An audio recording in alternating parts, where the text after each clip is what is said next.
be mad enough to tame such a beast?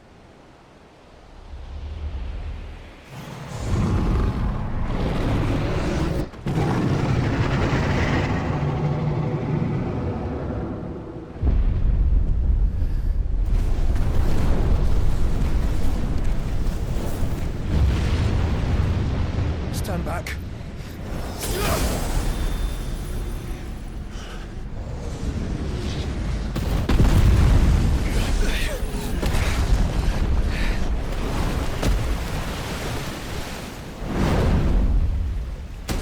Get up. Here it comes.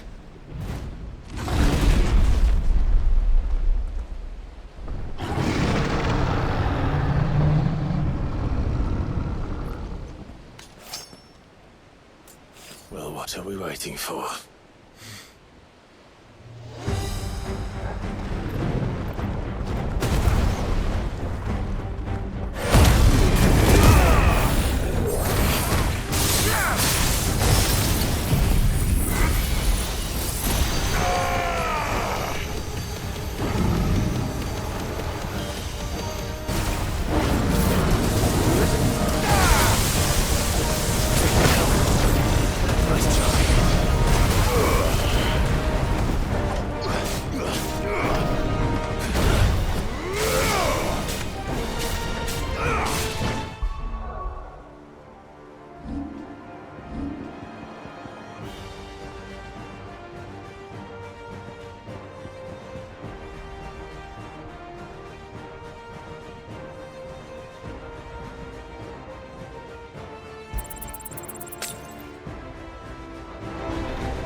No!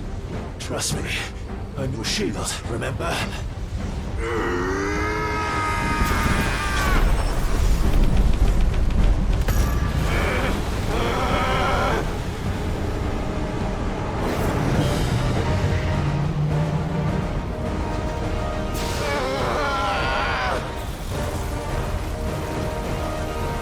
I think this might be a job for Ifrit!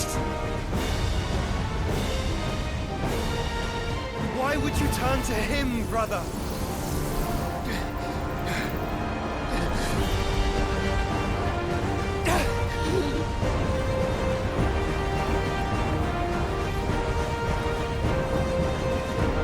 When we fight together.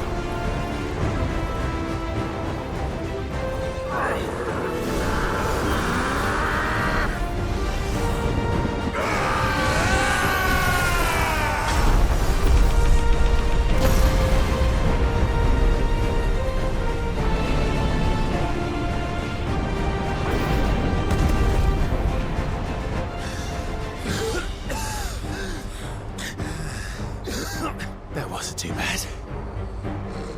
That was just the beginning.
Quickly, before we're cut off for good.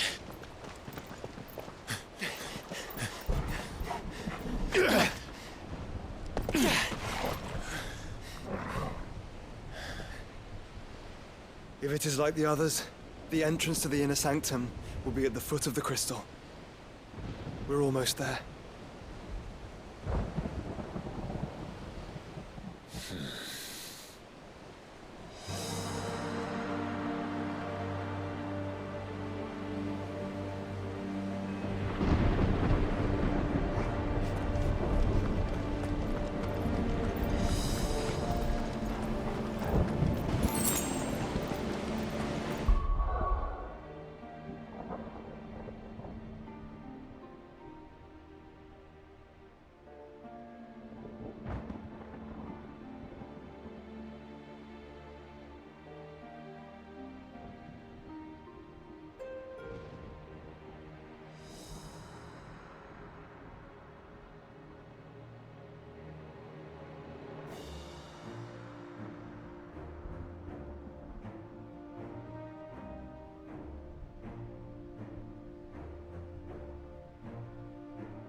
was expecting.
Once we step onto that bridge, we'll be easy targets.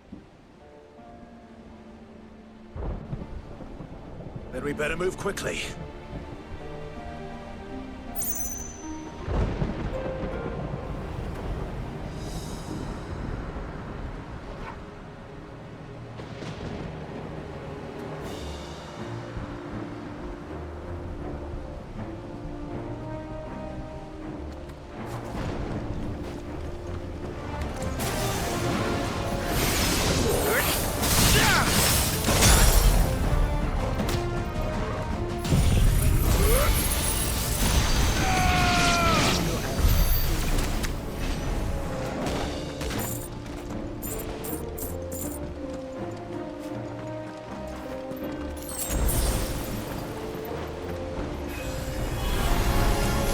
More of Ultima's tools. Come on then. What are you waiting for?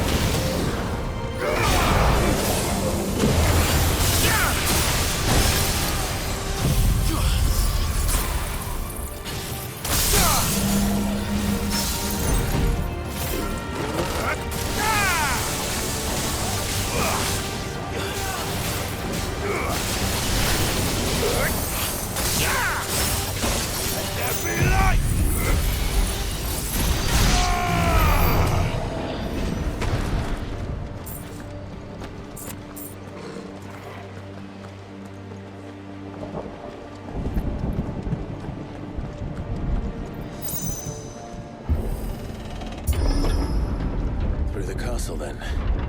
I don't see any other way.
knows no bounds. We cannot allow it to spread any further.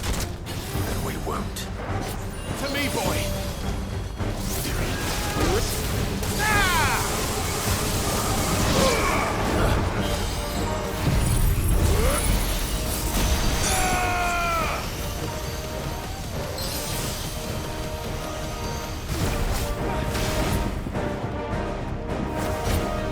Get him!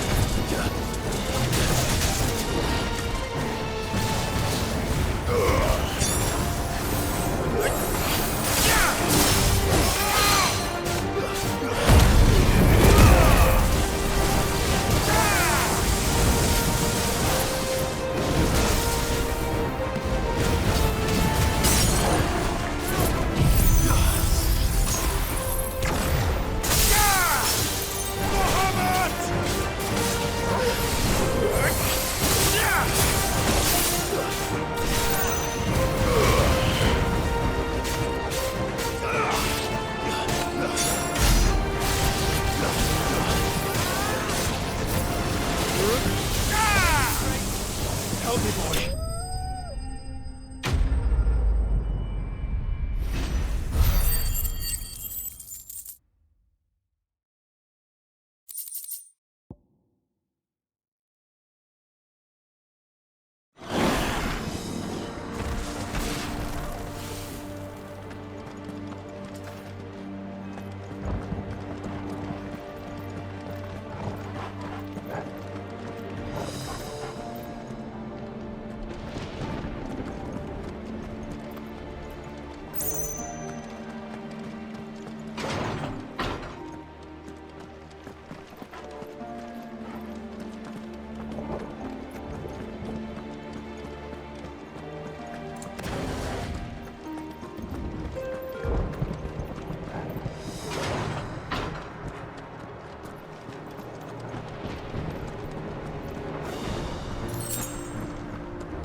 This might take a while.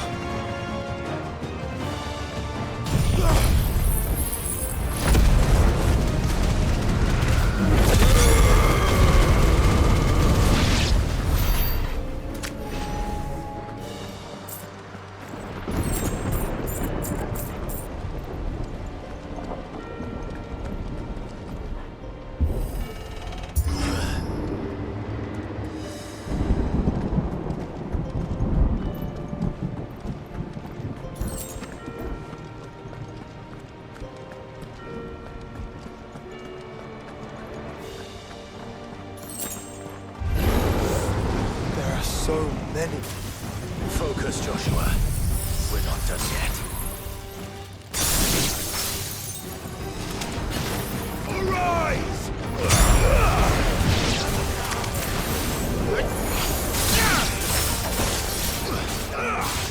Let there be light!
this works.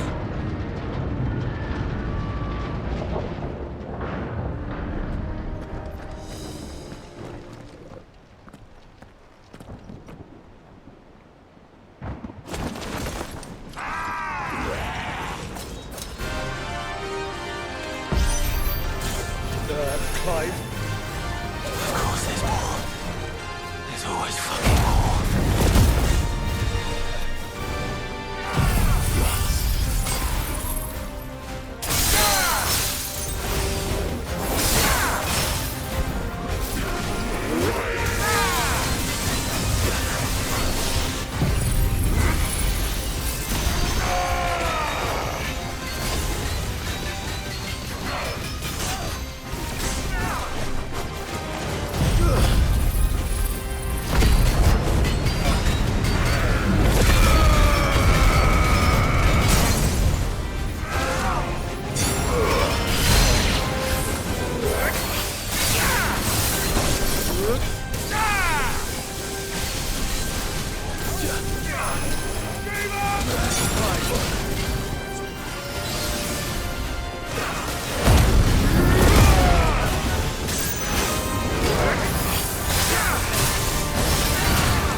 So I should let the burden fall to you? Yes, you should. Save your strength for the Mother Crystal.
Must it have been to grow so big?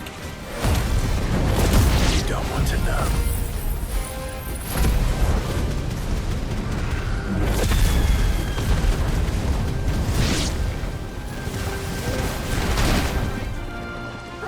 Help me, boy.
There's no end to them. The whole bloody army's here. Stand back, Joshua. I'm summoning Ifrit. Stop, Clive! You mustn't. We still have a long way to go. If you tap your strength here, you'll have none left to destroy the heart. Then you'd rather die?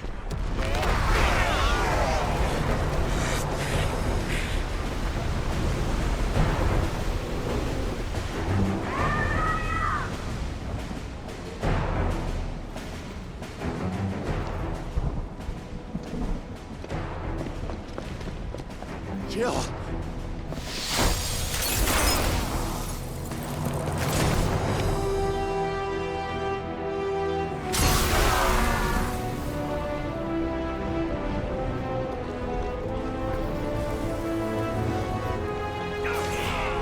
She's not alone.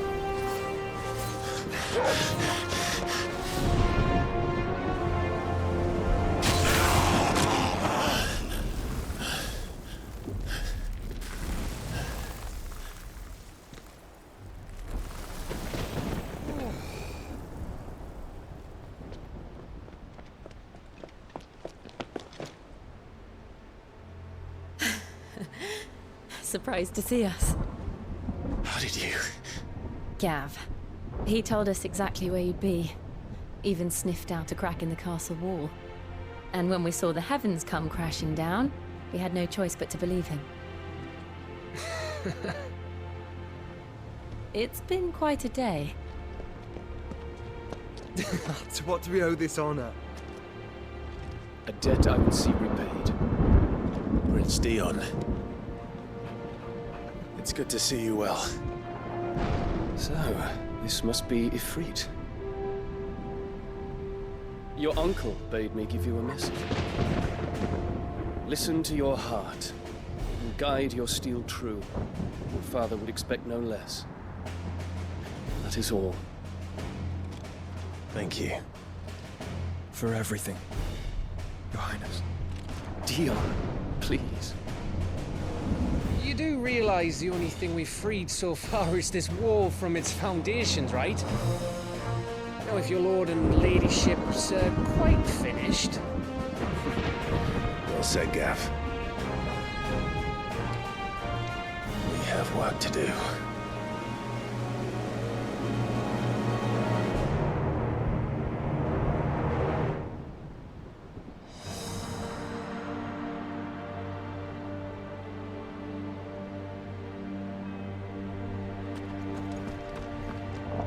But don't suppose there's out I can say to make you change your mind. So I'll just tell you to stay safe. Nan won't take kindly to losing her best customer, especially after letting us carry all this stuff all the way to Ash. And we wouldn't want to anger old Nan. You mean, you'll buy some at offers?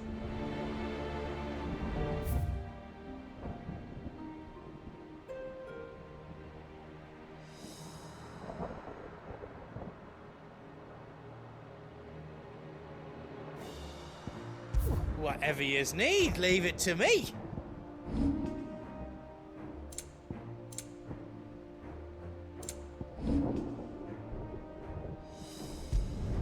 Finished! I think. Reckon I did a good job.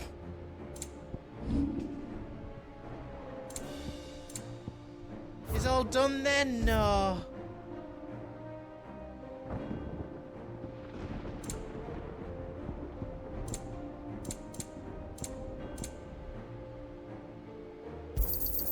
Thank you. Is there out else you need? Righto, here you go. How else I can do for you?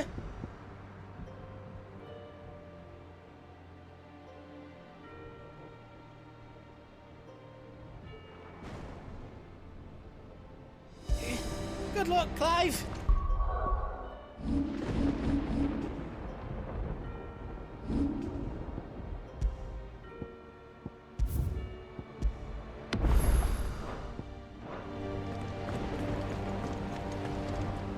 Each parting brings the hope of reunion. I missed you, Clive. I missed you too.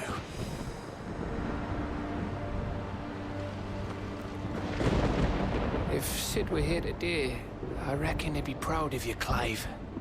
He'd be proud of us all.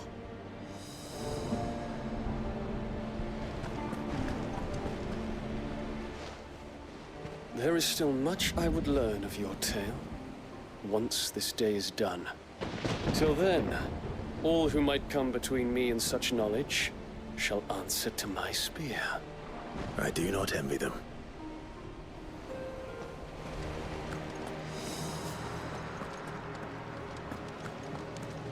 Don't worry about us.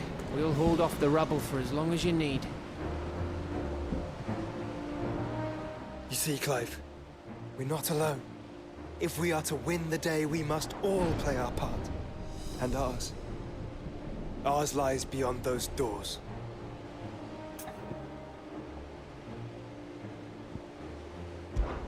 We'll only get one chance at this. All right. Just don't forget, there's still an army behind us.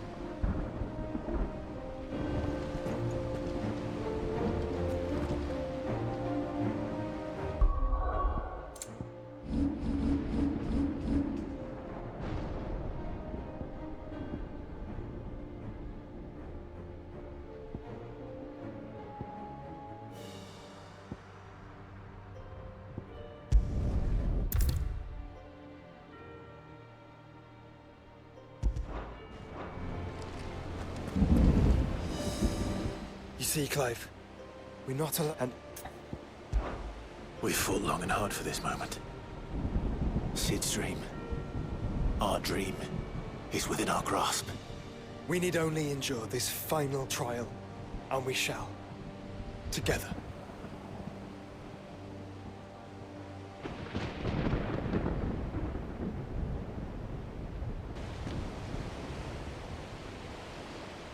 You all know what it is that awaits us beyond this gate. And we shall face it together. Aye.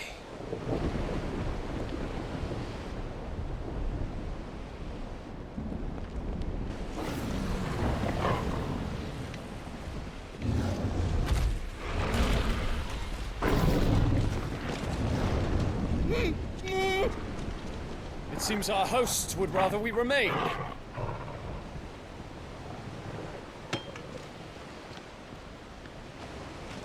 I will stay them. We will stay them. Go!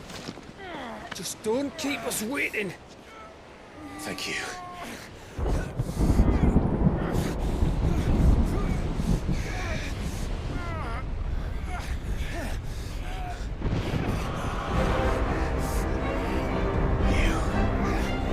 Welcome, sons of fire.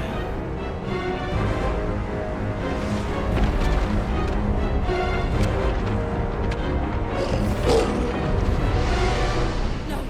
No!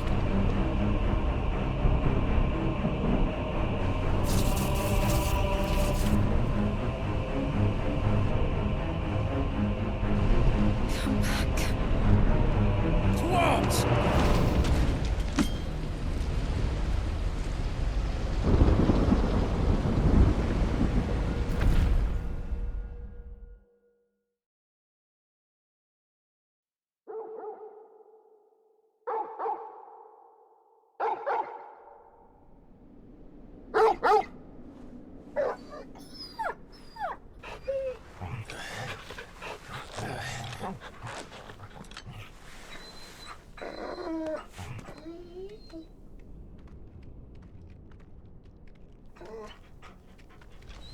Joshua!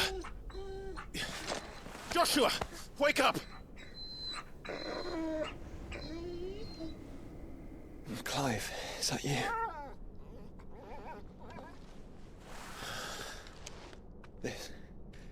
This isn't stone here.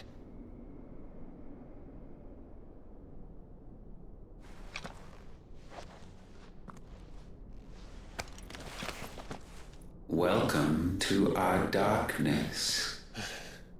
A rift between worlds wherein your kind might reflect. Show yourself! Grave and many are the sins of man.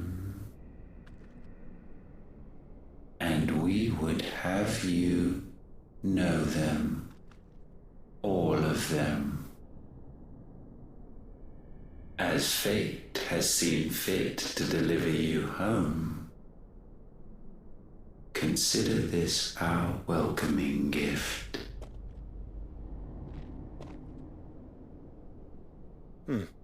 It would seem we are trapped. And the only way out is through Ultima. We find him, and we leave.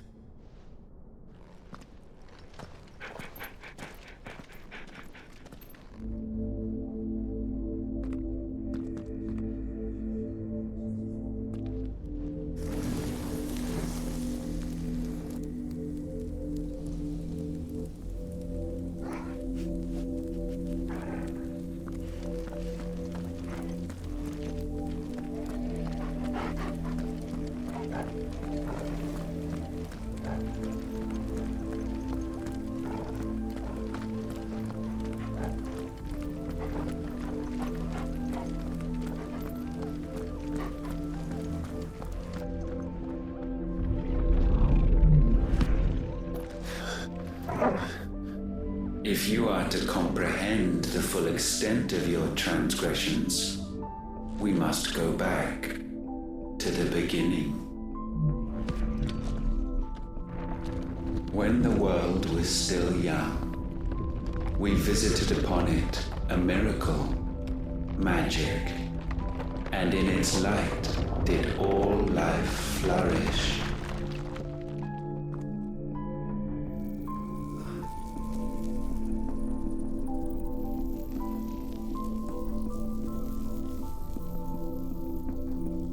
Yet the price for this boon would prove heavy.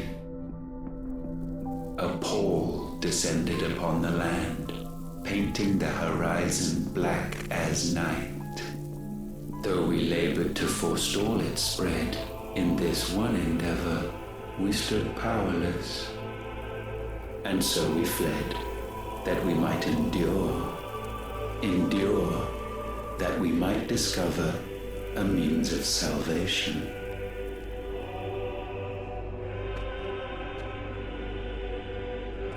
But if it was magic that caused the blight, what of the mother crystals?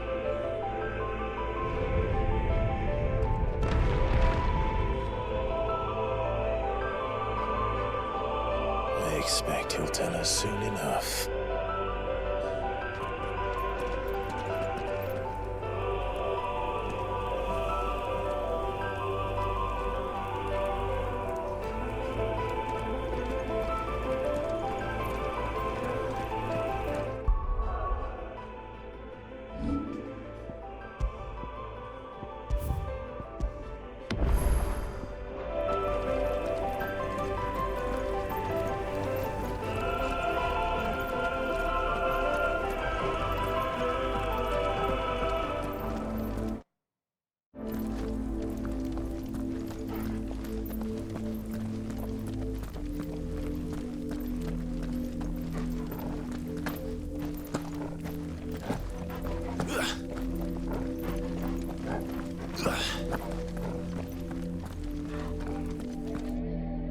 Salvation, alas, was not readily to be had.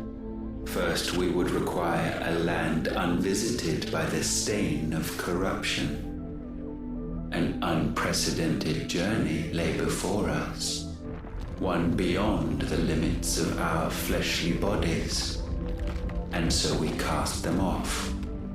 Thus, stripped to our very spirit, did we find our new paradise. A land as pure as driven snow, Valisthea. There would the true work begin, for the black crept yet behind us. And soon did we arrive at a solution. The illness having spread to every organ, there was but one escape from this fate: to start afresh. With a new world the one for which Barnabas labored. A paradise free from the blight where his God awaits. And where, if we only forfeit our wills and abandon everything we hold dear, humanity can join him. So, Ultima would have us follow in the footsteps of the king. And follow we shall. For now.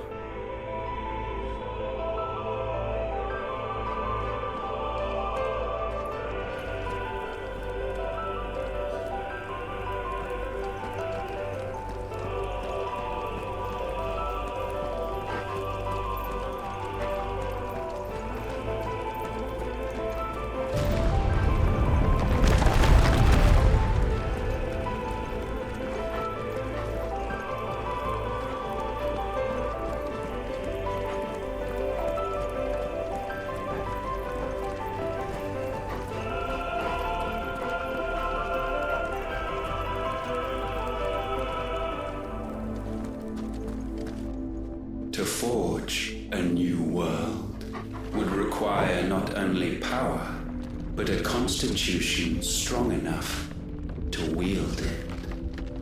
Acquiring the first would be simple. Untouched by the blight, Valisthea was replete with ether, and we had only to place jewels in her crown to claim it. Acquiring the second, however, demanded creativity. And so I cast forth the seeds of humanity. You created us. Is that not what gods do? We sowed the seeds for you, Muthos, all that you might one day blossom. And our future thus secured, we thought to slumber, though that would prove a grave mistake. For it was as we slept that man committed his greatest sin. He awoke. Alone in a world bereft of his God's radiance, he stumbled blindly, desperate for guidance. Finding no light, he sought to kindle his own. And from that single errant impulse was his will born. Having discovered himself at last, man turned his eyes inward and found he desired evermore that which only magic might afford. So wars were waged and brothers slain for custody over that dwindling resource. And the land, she wept tears of black.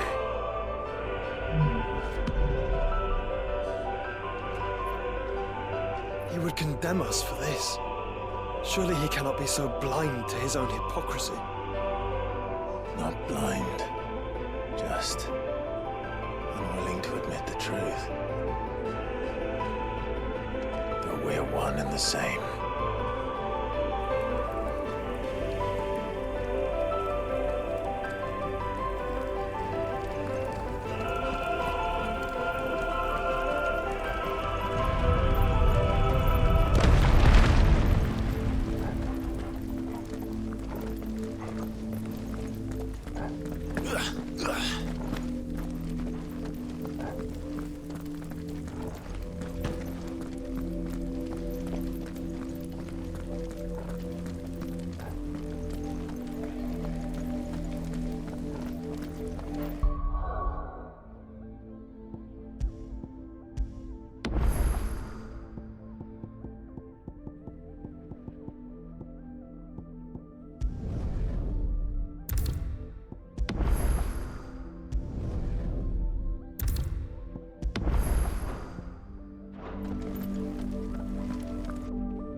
freed.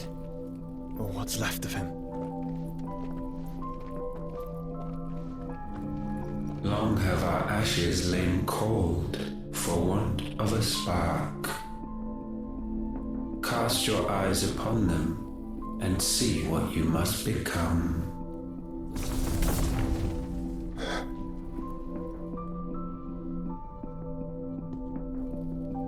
Valisthea cannot endure a second claim upon her being. The avarice of man drives her ever closer to destruction. But she may yet be saved by you.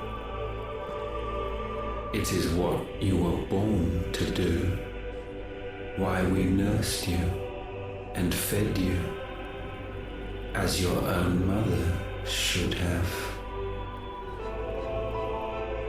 And now that you are fully grown, our Muthos, it is time at last for you to serve your purpose. To right your wrongs. If our sin is wanting to survive, then you are as marked by it as we are. The fault is yours. Our wills were born because you abandoned us. And now, you would have us forfeit them. All for a place in your new paradise. Do you imagine yourselves worthy of one? Mankind has no place in our world. Is this truly so difficult to comprehend? We only ever require you, Muthos, when the time comes to bid this wretched realm farewell. None shall follow, none shall remain. What do you mean, none? This is our world. Once the land's rebirth is complete, humanity will have served its purpose. Why would we continue to suffer that which has caused us so much vexation? Because the land doesn't belong to you. It belongs to us all!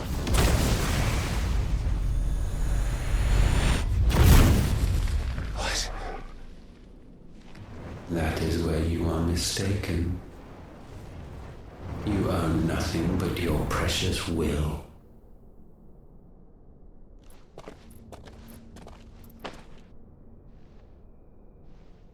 Brother.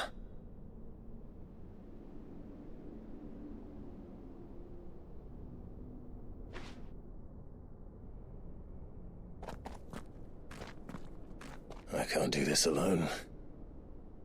And you don't have to. I grow weary of your dissent. Now you must learn that this master will not tolerate disobedience.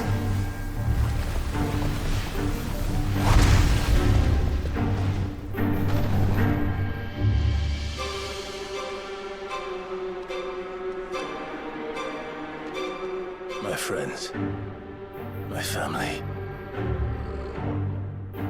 We have all suffered, all fought to survive.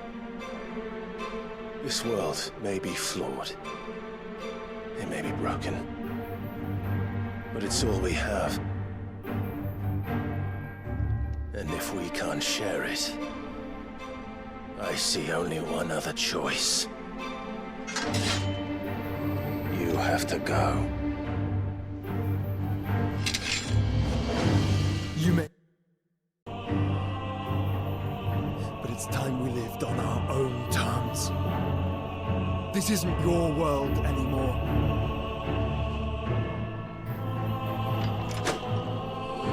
It's ours. Bow down, offenders, hearts bestained. Nice try.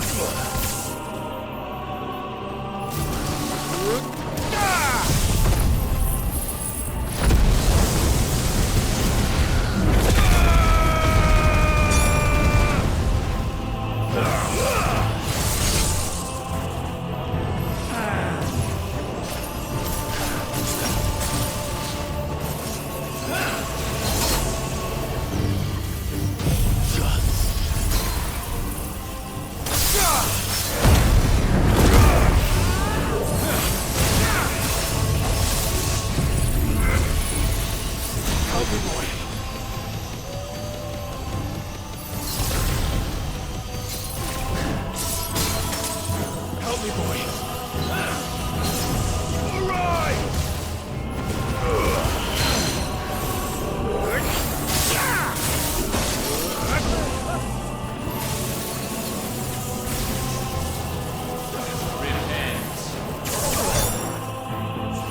Well done, Tom. I've heard talk of this.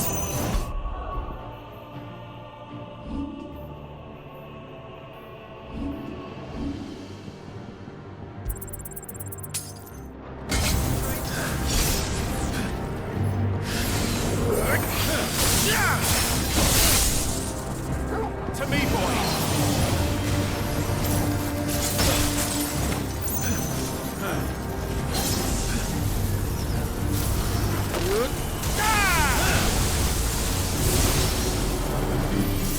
Too slow. Nice try.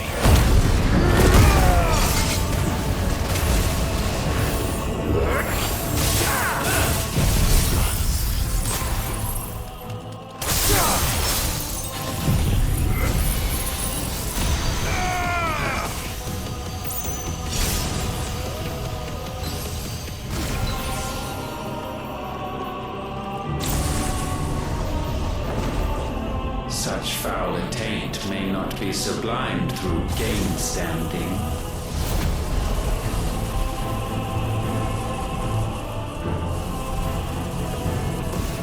Only with heads hung low is penance paid. O wretched mortals incapable even of contrition, in fitting season shall we reap our harvest.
Help me, boy.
Gifted this chance, and still you would raise your hand against the Lord.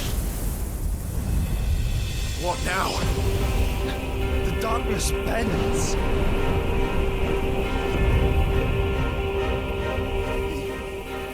He means to end us. It wouldn't be the first time. But let's make it his last.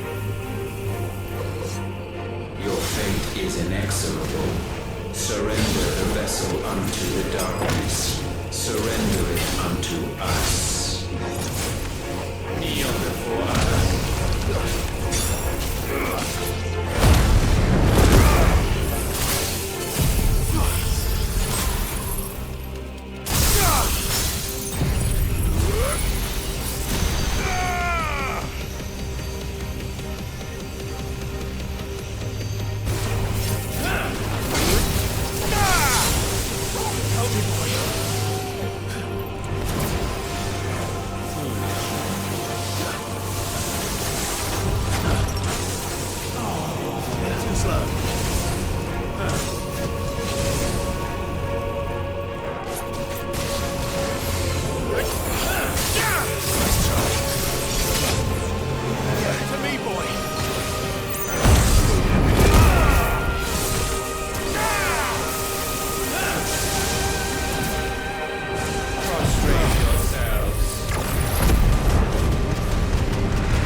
At last, for countless generations have we awaited this moment.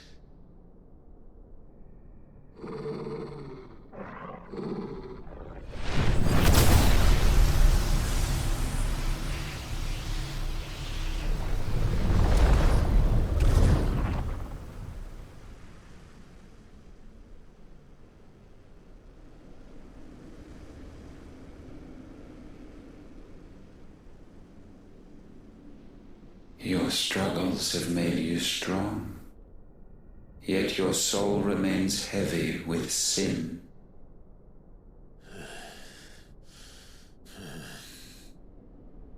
Absolution is nigh. Repent, and all shall be forgiven.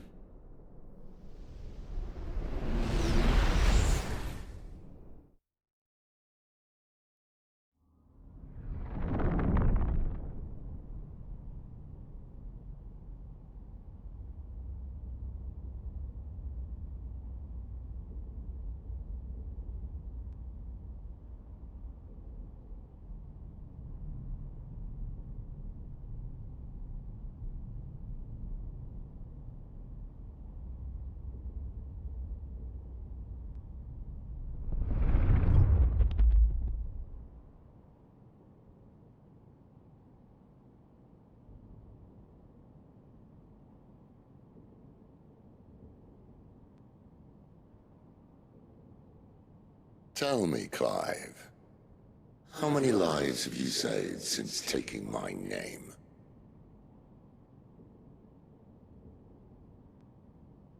Fewer than we have ruined. Wherever we go, we leave a sea of tears in our wake. These are the wages of your will, son. What good are our choices when all they ever bring, all they will ever bring, is death? There's no atoning, Clive. No matter how hard you try. So why not leave it all behind? Leave it all behind.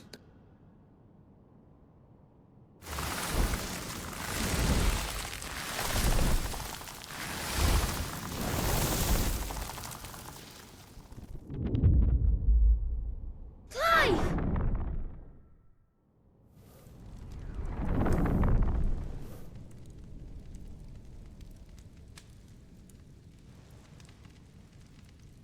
Please, won't somebody save me?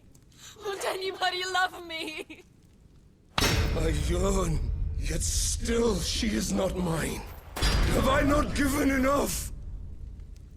From will is born desire, and it is this which consumes you, rendering you incomplete.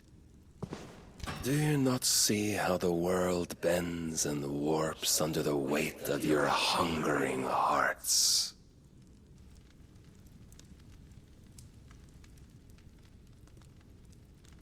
What if it could all just go away?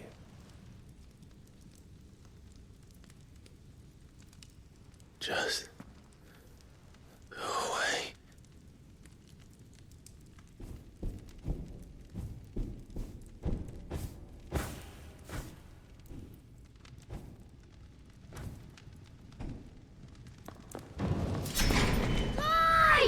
Clive!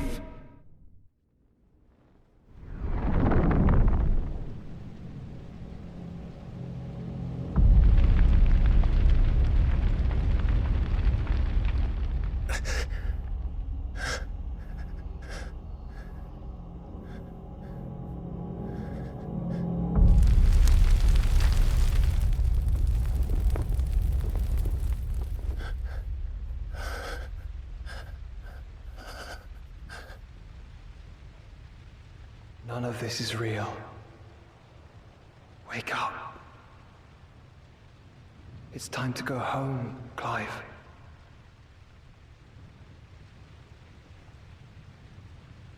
Clive. That's right. You're my brother. Brother.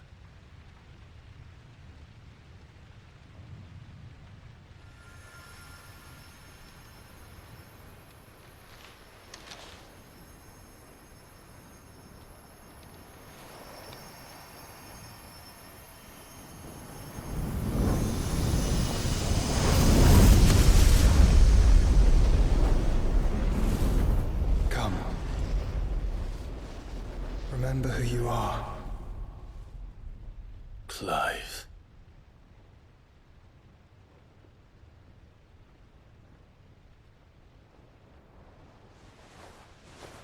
Once more, lest you forget.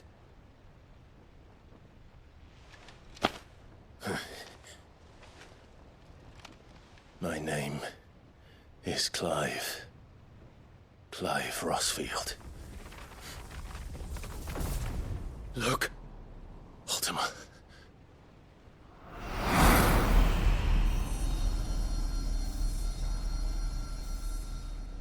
Even here, the light of the vessel's will cannot be quenched. And the Phoenix, his trespass should not have been possible. Not possible unless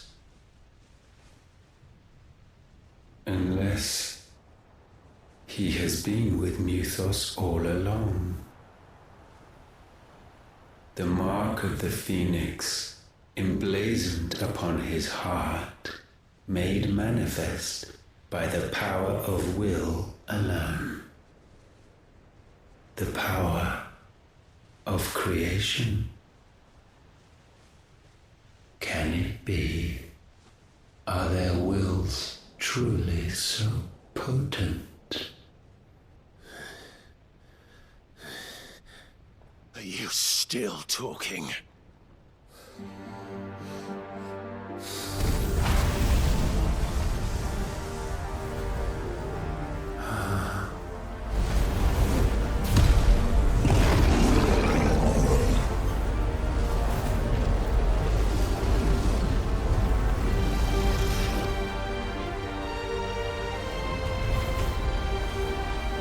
Our flames burn as one!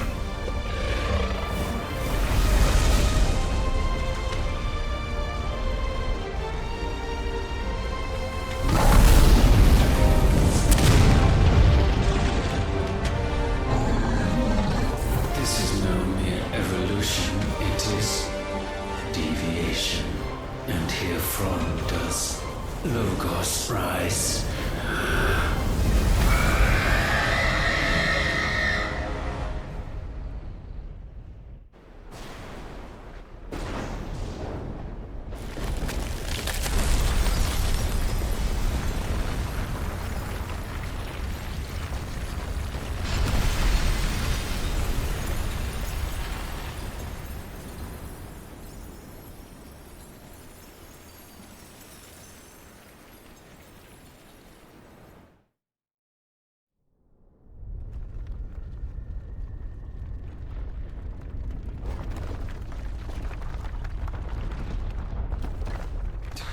Damn it, Clive. Wake up.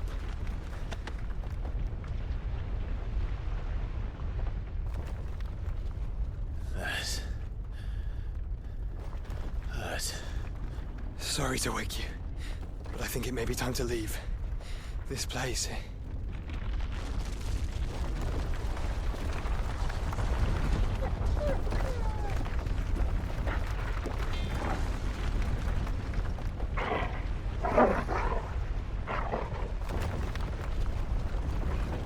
And once again does my creation stray from the path laid before it. Steeped in conceit, you fancy yourself a god. You embrace Logos. But we will put an end to this hubris. What are you talking about?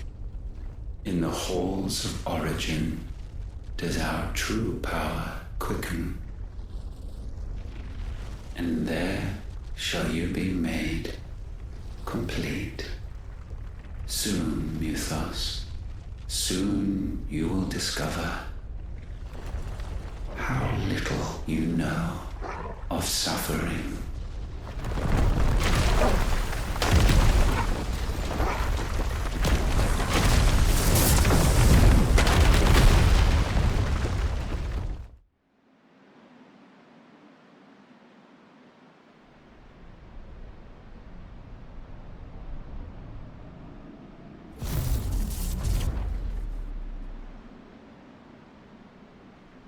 And so the crystals are no more.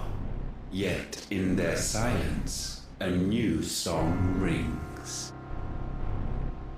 Its chorus building, a crescendo as it enters its final movement, stirring those long aslumber to waking. And back to their origin.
bloody crystal's cracked. So where the hell are they?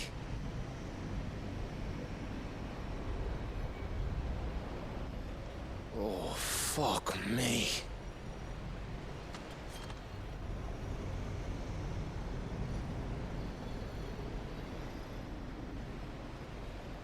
Is that ether?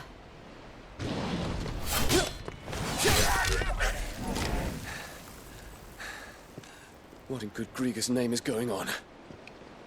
This is wrong.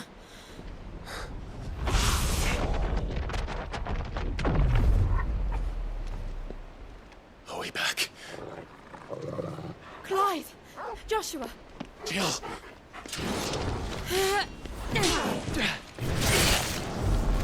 Is everyone all right? We're fine. What happened? Too much to explain here. Mate! We're leaving! Now! Everyone, fall back to the ship!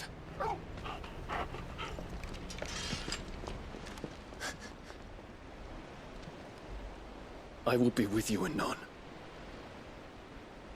Thank you.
I need to tell everyone what happened at Drake's Spine.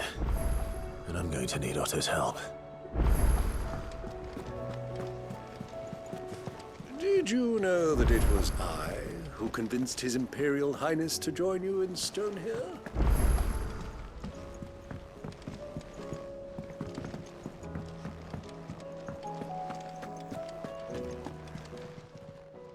Aye, it's a dangerous world out there. Best of.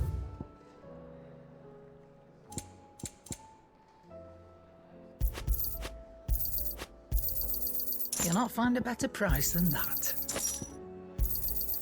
You're rubbing me blind, you know.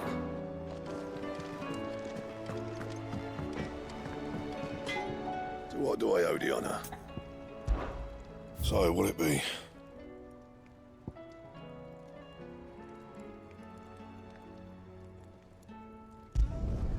Should last you a good while.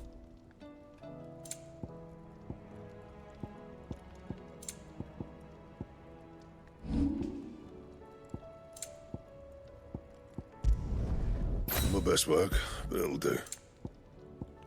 That it? Fine.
so many.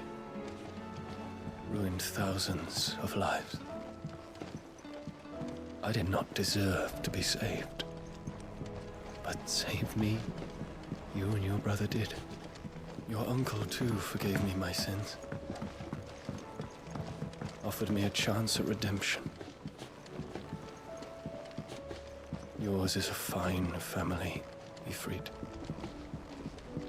Cherish it.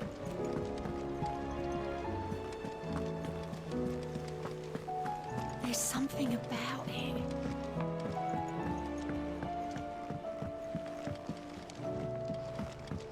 Twinside's hundreds of leagues away. That'd mean the crystal... How may I help you today, Clive? Your benefactors are a generous lot.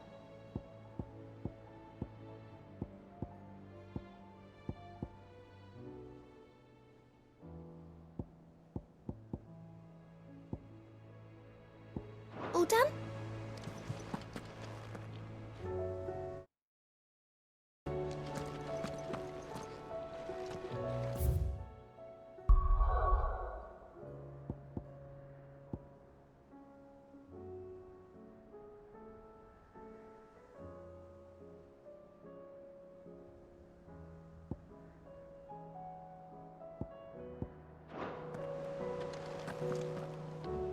Still alive, I see. Something tells me that eyesore on the horizon is your doing. How'd you manage that? It's a long story. One that I'd rather only tell once. Right. All hands on deck, then.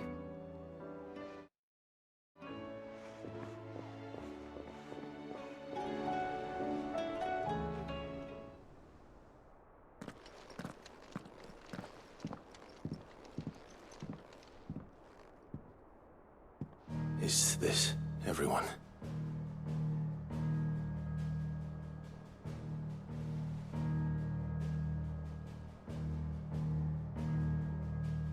As I'm sure you've all guessed, the crystal which now commands the eastern skies was summoned by Ultima. He called it Origin. Though the significance of that name is as yet unclear. What does it matter what it's called?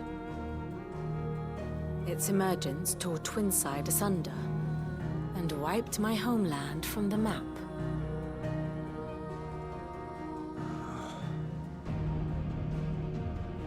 Mention of the Dominion spires can be found in the oldest of Valisthian records.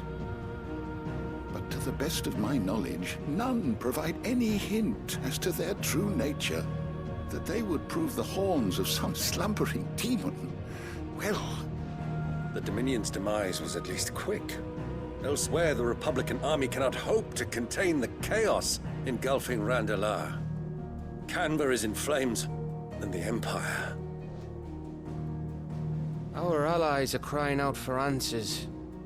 I've sent the Cursebreakers to give them what assurances we can, but right now that amounts to fuck all. They wouldn't be able to stop what the skies have started in any case.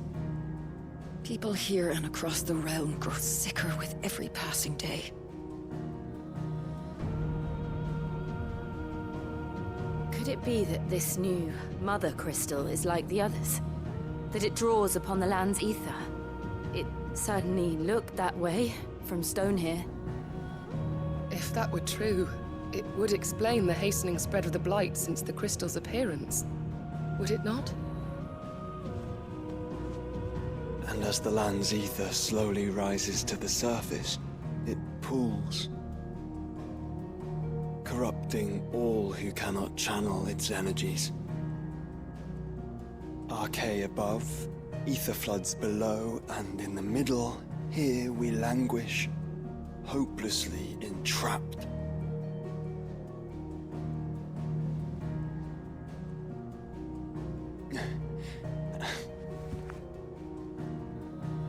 It's all right. When we faced him at Stone here, Ultima told us his true power quickens in the halls of Origin. Needless to say, we cannot allow that to continue. If we are to stop him, we will have to find a way into the crystal. How are we gonna manage that then? It's up in the sky. And fast as she is, the Enterprise can't fly.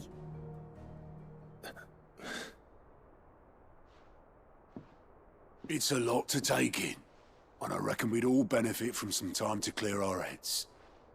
The answer will come to us. Don't you worry. Ain't that right, Clive? Right.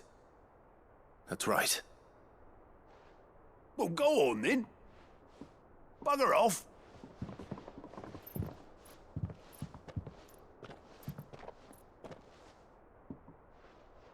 Same goes for you, Clive. You won't solve anything like this. Trust me. Go and get some fresh air, eh? Thank you.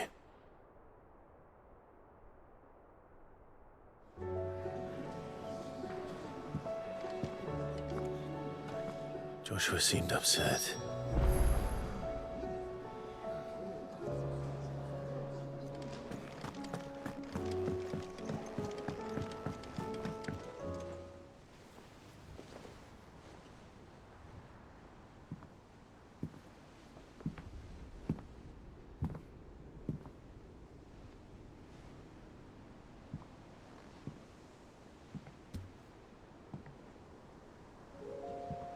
Ultima may have created us, but he doesn't make us who we are. Only we can do that. And if he would have us fight for our survival, so be it. It's what we've been doing all along. Much like Ultima himself, it would seem. His new world being naught but a means to survive. And so, we must contend to decide which of us shall inherit the land. Should Ultima prevail, it will mean death for us all. Of that, we can be certain. But even should he fail, what world awaits us? A withered, godless place, where our newfound freedom will most like prove a chain in itself. Well, that may be. But a chain can always be broken. As long as one has the will to break it. It won't be easy. It may take generations. Centuries of suffering. And that is, if everyone plays their part. But it will happen. And when it does, it will be on our terms. That is the world that awaits us. Indeed. And what better world could one wish for?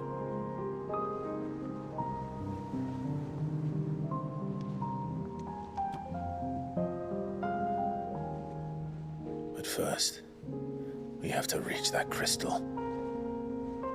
Then it's a good thing I have wings.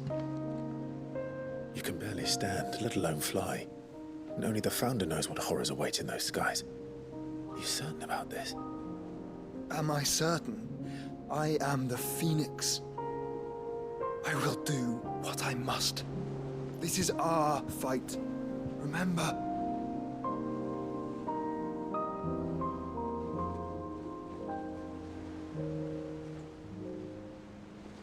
All right. I yield.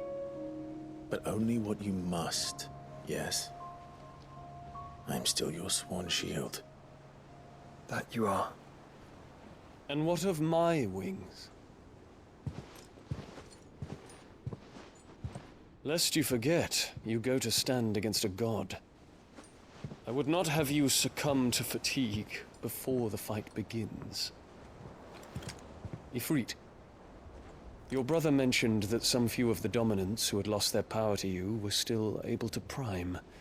Is that true? It is. But their icons no longer submitted to their will.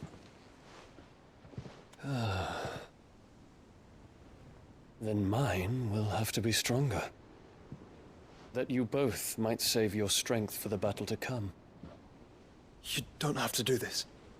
If you do, there's a chance you might lose all you have left. And what have I but regret? My life ended in the Dominion. I fear death no more. Besides, I would have words with Ultima. He has much to answer for.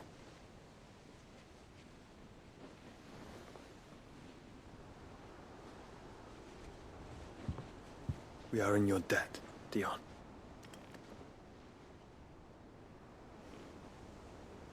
We can speak of debts when this is over.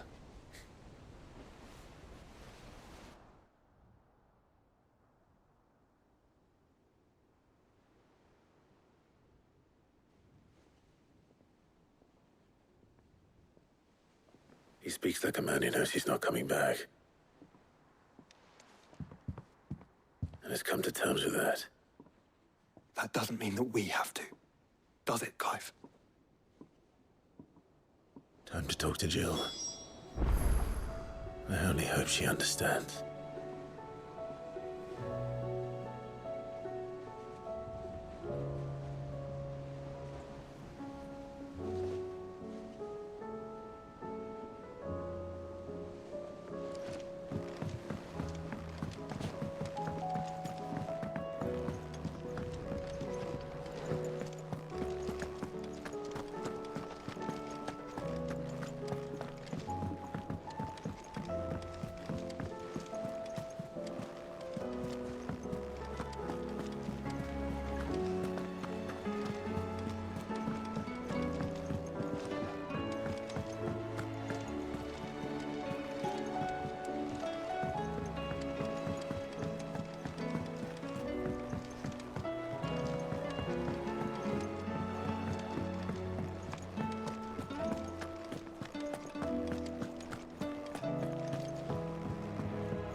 Come to wish on a star.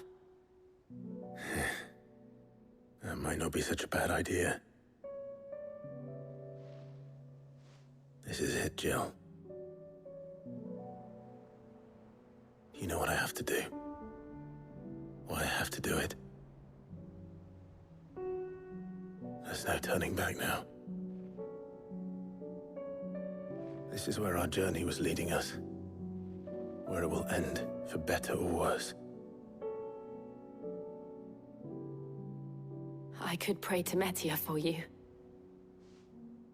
But you'll be all right, won't you, Clive? You always are. I did promise we'd watch the moon together. I'll be waiting.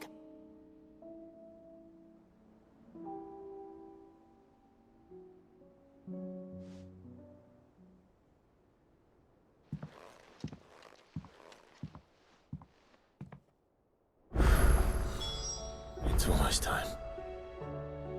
Better make sure I haven't forgotten anything.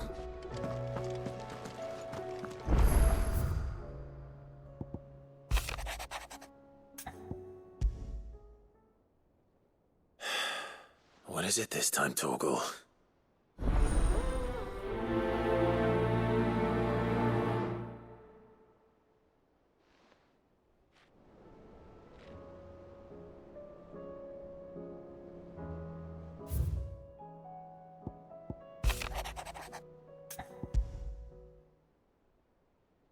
Something tells me this is no mere adventure story.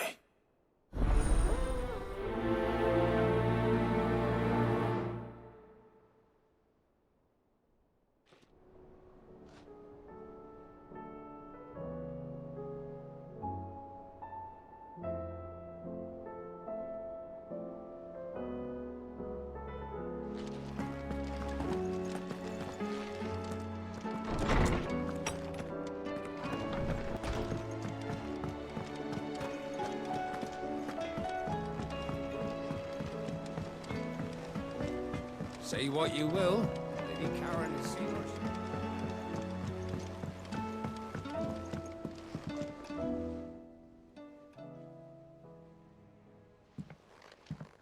Pining for something, boy. What is it? What do you see out there?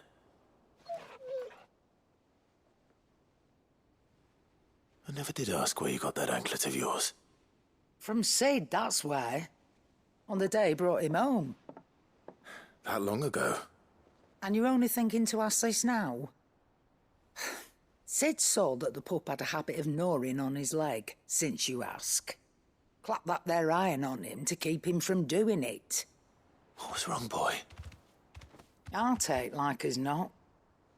Must have been hard on the poor whelp losing his loving masters at such a young age. Doubly hard in being a frost wolf, torn away from his icons and all. Sid would always tell him, you want that iron gone, you find what it is you're looking for. I reckon what he were looking for was you. I'm sorry, Torgal. Sorry for making you wait so long. Let's get that thing off you.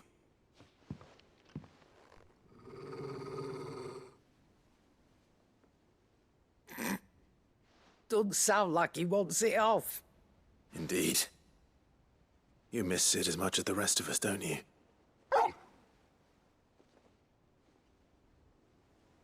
You want me to go with you somewhere?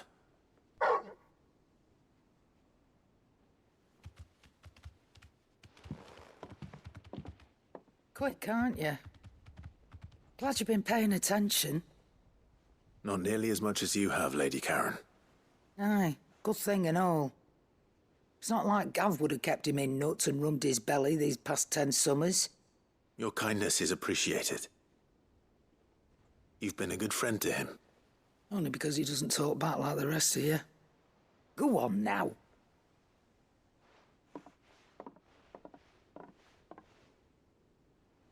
Where to then, Torgal?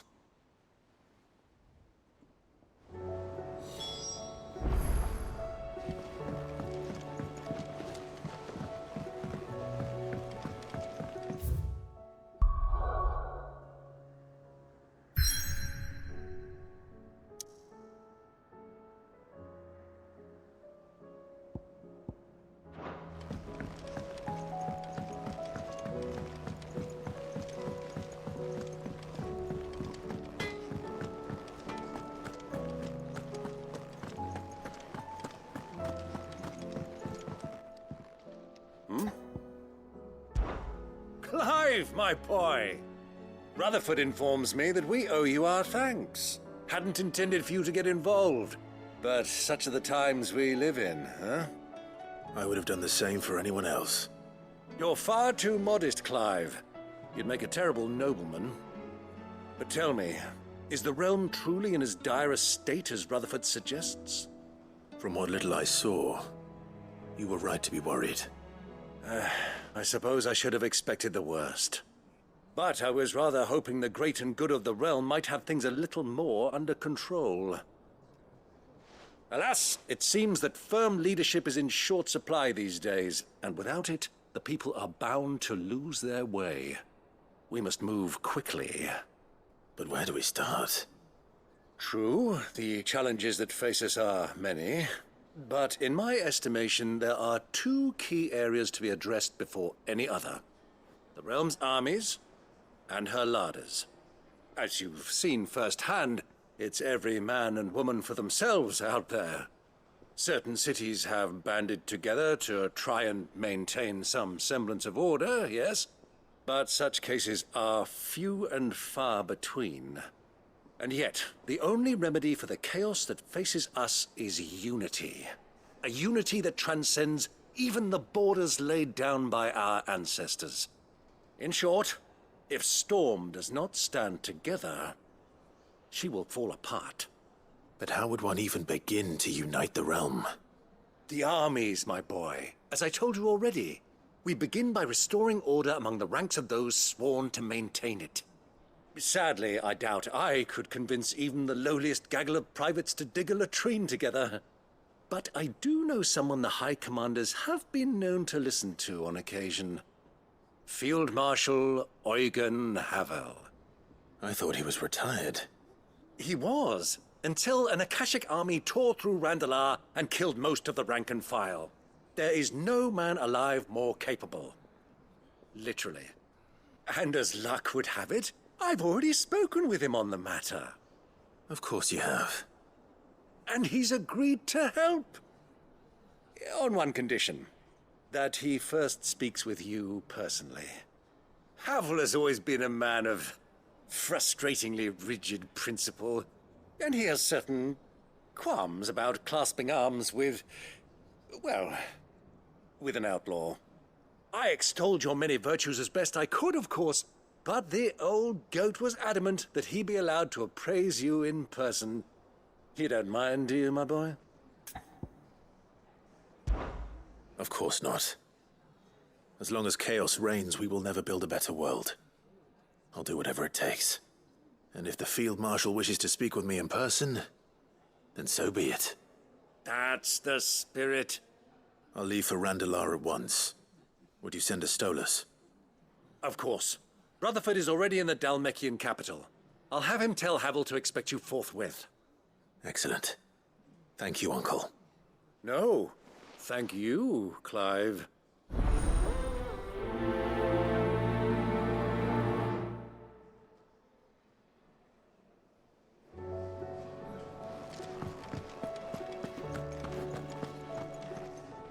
All right, Torgal. Where are you taking me?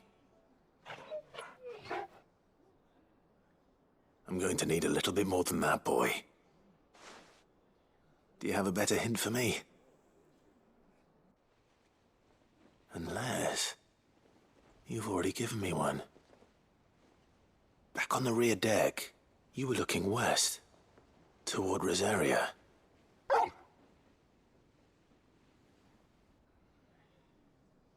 Why don't we try the rookery?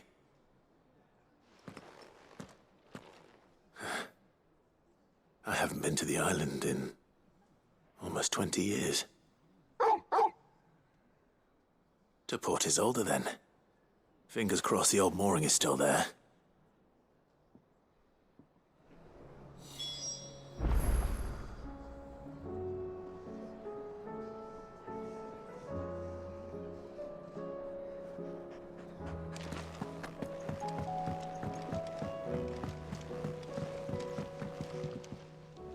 Ah, Clive.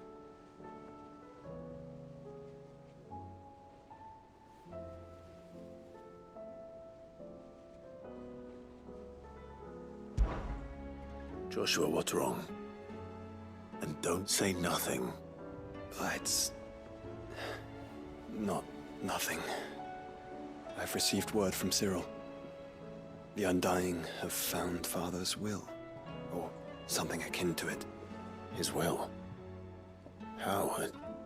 Where? In the crypt beneath Rosalith Castle. After Kupka was kind enough to drive out the Imperials, the Undying took the opportunity to recover what relics of the Duchy yet remained. And in the process of doing so, they found a letter from Father. I'm surprised anything survived down there. Cyril asked that I join him in Tabor at my convenience. I have been meaning to go, but would you join me? Of course. I want to know what's in that letter as much as you do. Very well. I am ready to leave when you are.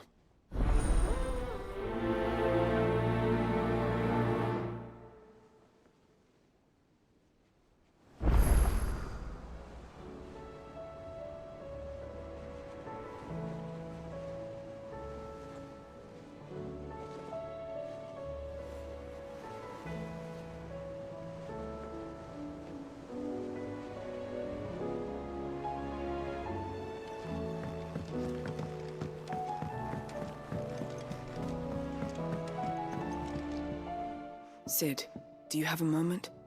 By all means. It's my old master. Seems there's no escaping her. She found some way to send me a letter. And something else. Records from a Waluda prison. Seems they were keeping a lot of bearers there. How did she come by such a thing? Finding bearers always was her strong point. And it seems the cells of Balmung Dark are full of them. Foreign captives, the masterless. Bearers no one would miss. And even better for her, bearers with no one to look after them. When ether started lapping at the walls, the jailers fled. Leaving the bearers to be liberated by whoever happened to come along next. Sid, I'd like to believe that I've earned your trust by now. And while I'm well aware that you've forbidden Cursebreakers from traveling to Waloed, I can't let those bearers die in their cells.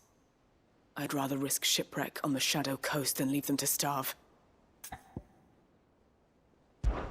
We'll be needing the Enterprise if we're going to navigate the Narrow. Does that mean... I'm making an exception, but we travel together. And we stay no longer than we have to. Ash is an inhospitable place at the best of times. We save as many as we can, and we leave. Thank you, Sid. There was a name in the prison register. A name from my past. Chadwick. Another of my former master's protégés. A gifted soldier, and the closest thing I had to family. The thought of him held captive in that place. He must be very important to you. He was. Is. Then we find him. The entrance to the prison lies in the shadow of Ravenwit Walls, just beyond the portcullis. We should head there as quickly as we can. I only pray there are still bearers alive to save. As do I, Doris.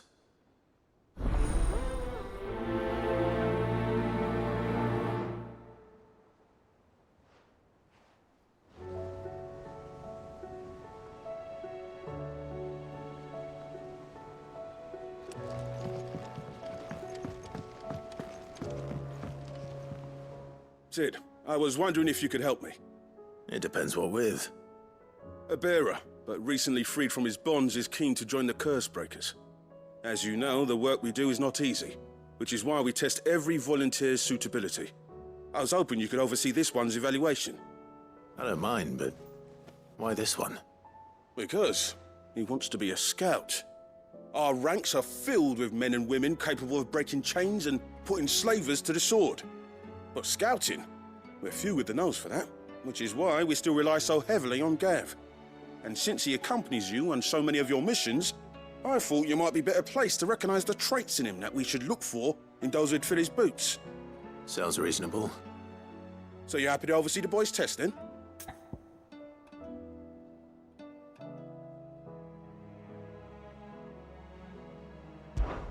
One can never have too many scouts. Truer words, Sid.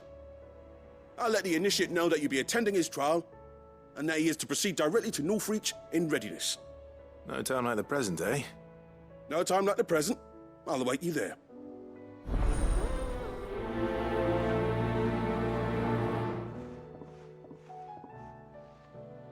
Northreach. I don't suppose they could have chosen somewhere closer.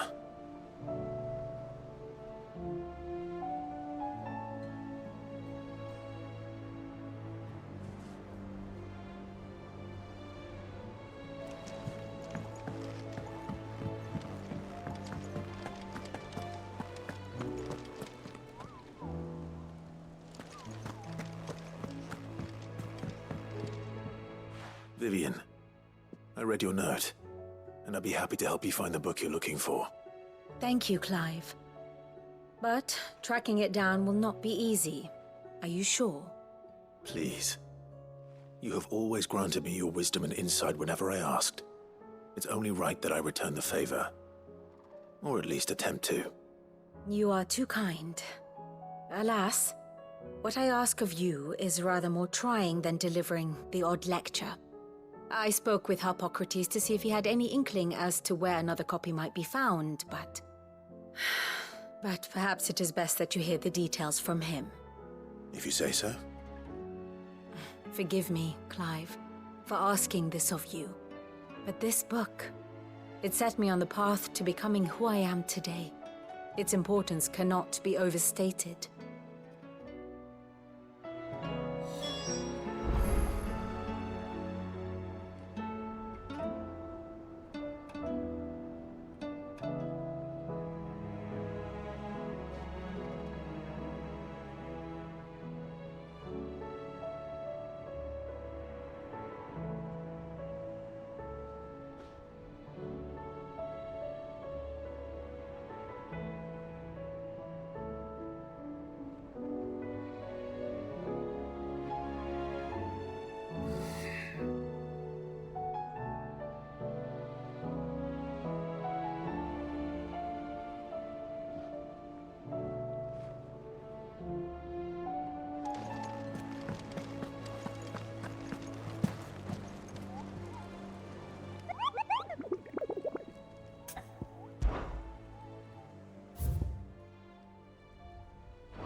do you think happened?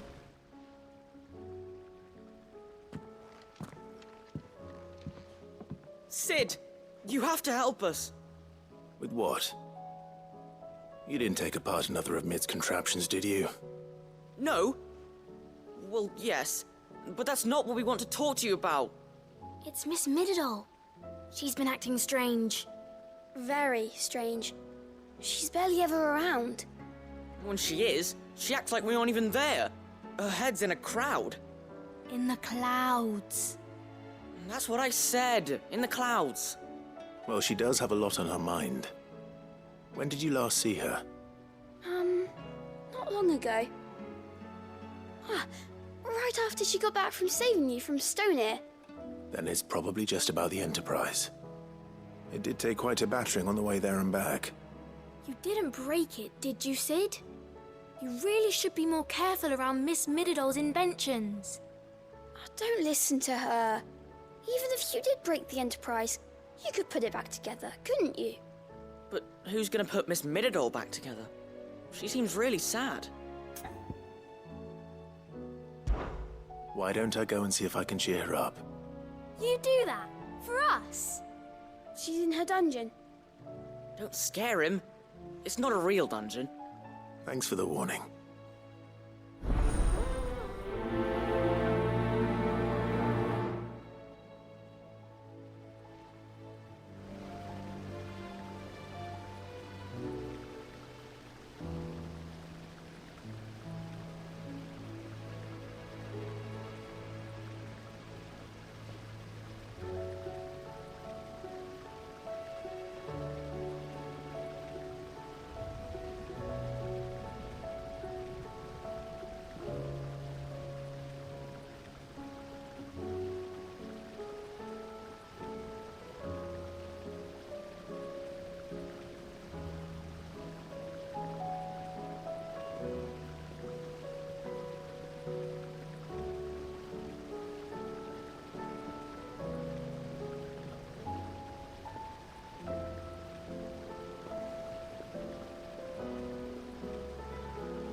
There's something about it.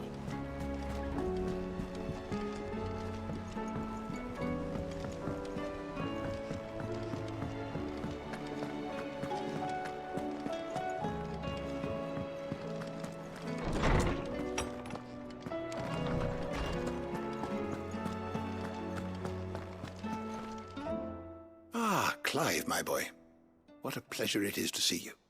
Harpocrates. There's something I need to ask you. I've been charged with locating a book called From a Distance. Then you seek a rare gem indeed. One whose name I had not thought to hear from your lips. You've been talking to Vivian. Right as always. But she didn't seem keen to tell me very much. I take it she didn't like what you had to say. And yet I gather it did naught to dissuade her. Clive, if the young professor has tasked you with obtaining a copy, I fear she asks the impossible. The executors would not allow it. The executors? Coveters of Secrets. A clandestine organization committed to the collection and intenebration of forbidden texts and technologies. One such text being the tome Vivian seeks, chronicling as it does the true history of the enslavement of bearers. A tale which could overturn the established order were it ever to become widely known. Or, so rumor has it. I've never actually read the thing, or even set eyes on it for that matter.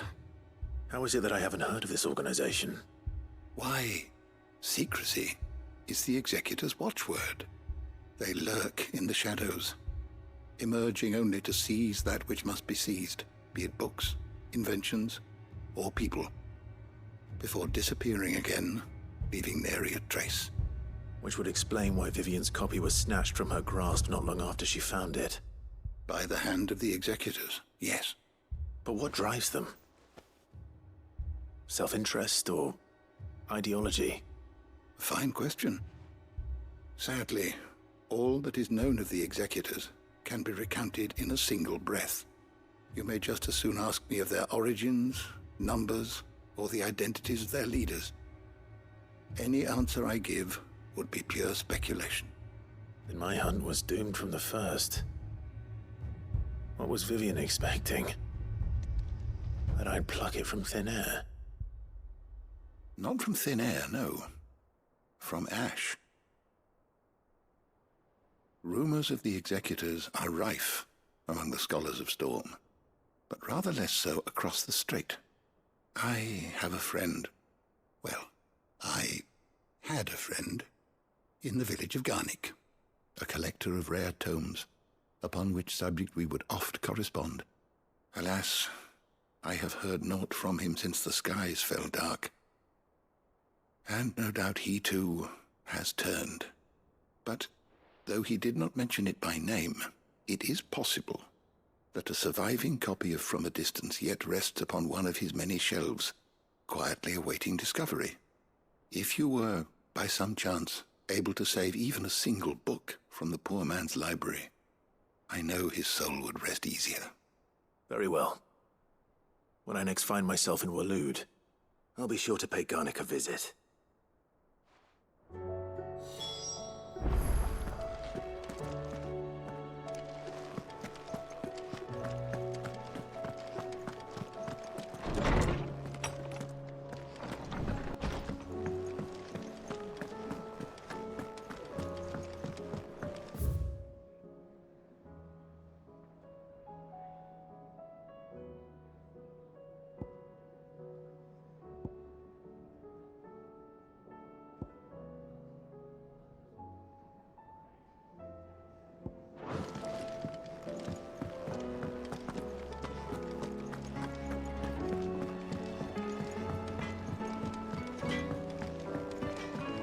Say what you will, Lady Karen has seen us.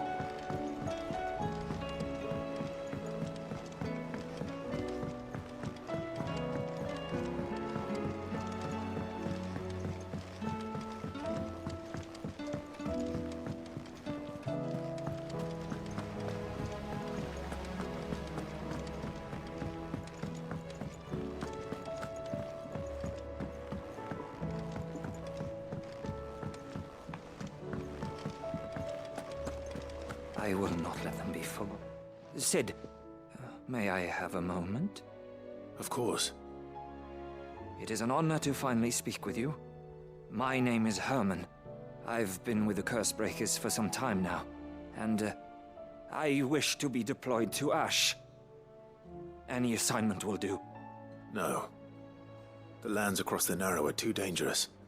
I will not send good men and women to risk their lives needlessly. Why would you want to go back? I need to retrieve something. Something important. I was raised in an orphanage. The Badbach Conservatory. Or rather, I was held captive there. It was not a place of nurture. It existed solely to turn bearer children into mindless weapons.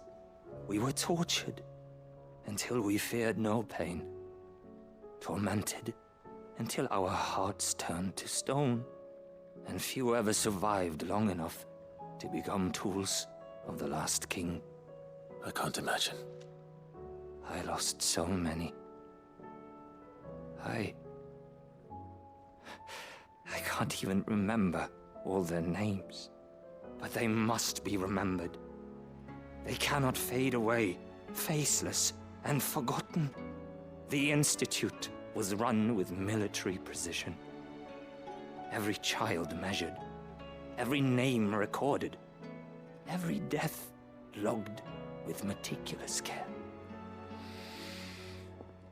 Cid, allow me to travel to Ash and recover the registry so that my brothers and sisters might live on.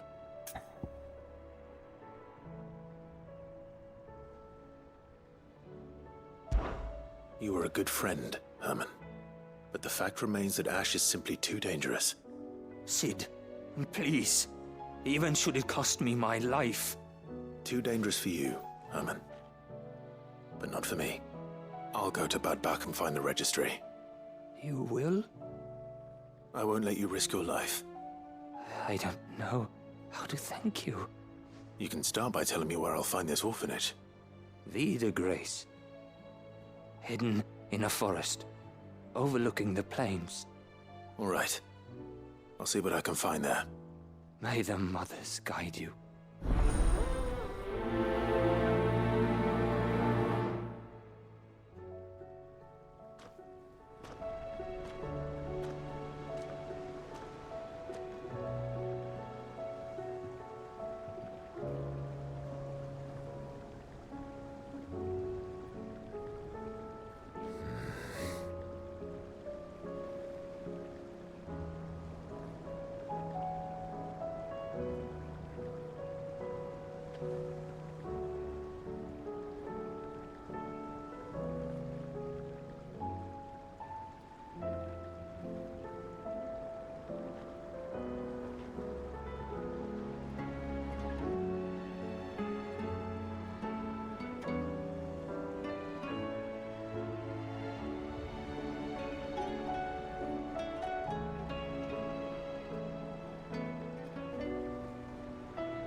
Do you suppose it's magic keeping the thing afloat?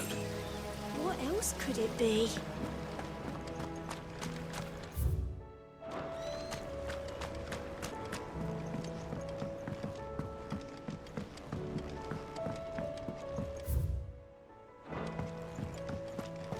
Has Midadol mentioned anything?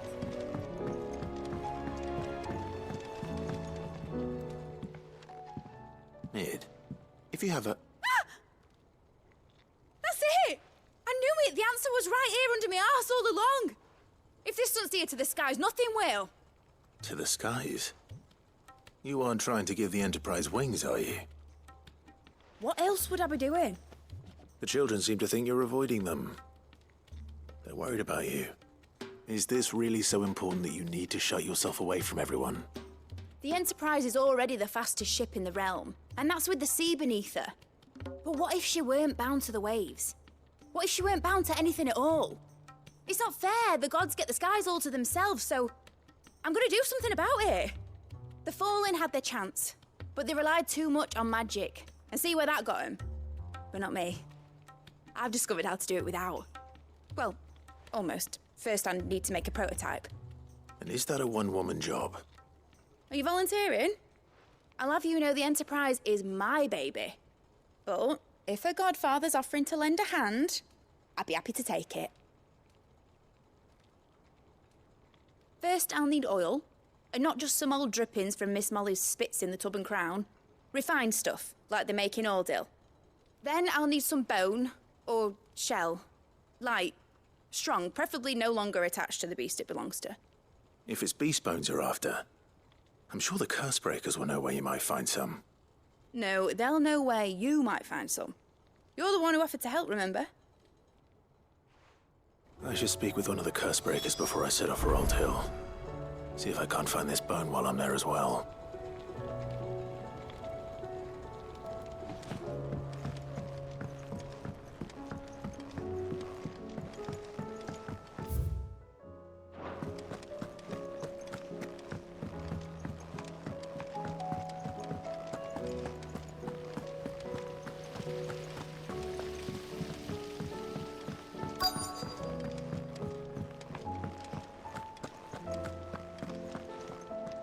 All right, Sid. Come to buy us around, have you? Only if you earn it. Mid needs a piece of light but durable bone for her next project. You've encountered your share of beasts on your travels across the realm. Any ideas?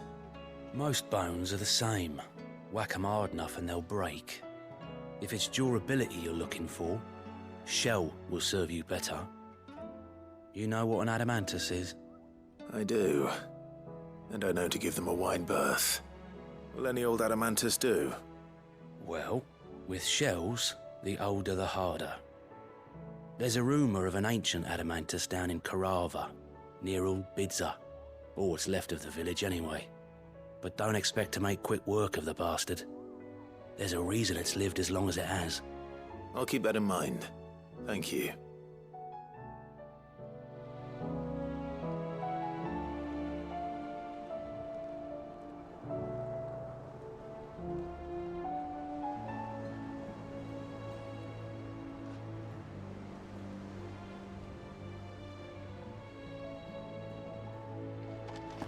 Twinside's hundreds of leagues. Let it be.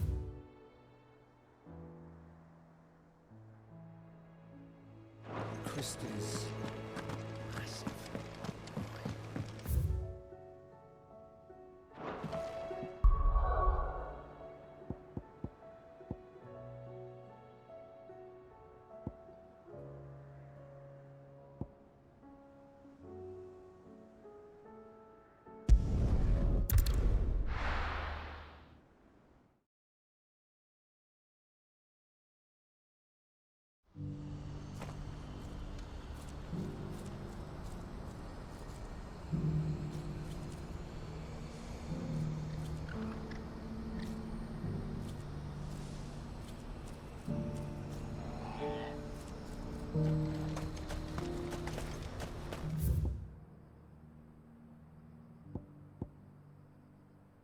Do you see that too?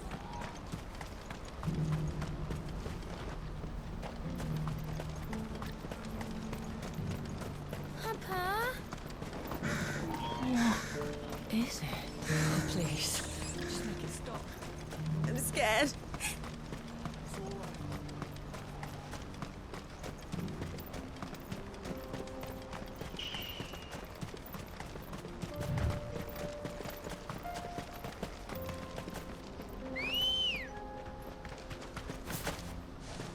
Let's go.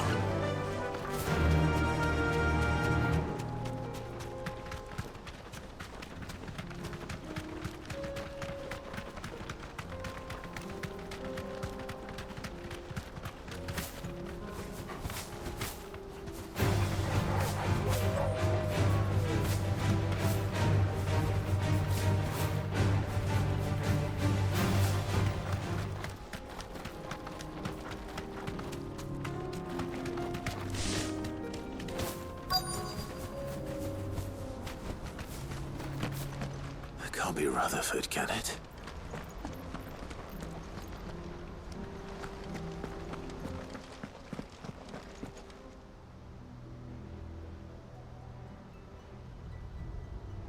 Turncoats and cowards, the lot of you! If it's a fight you want, it's a fight you shall have! Allow me. I don't need your Please, Field Marshal, oblige him. This won't take long. You're right. It won't. Men, finish him.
A little longer than I'd have liked.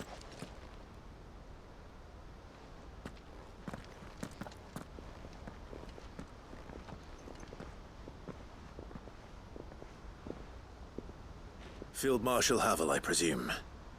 Are either of you injured? No, my lord. You arrived just as our escort turned on us. Fucking traitors.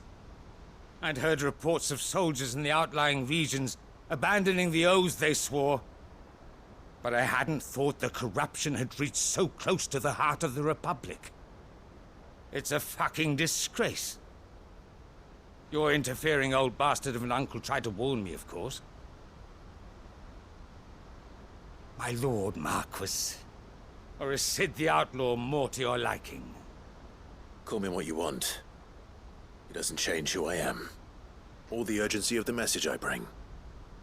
My uncle has a plan to right the realm, and he needs your help to see it through.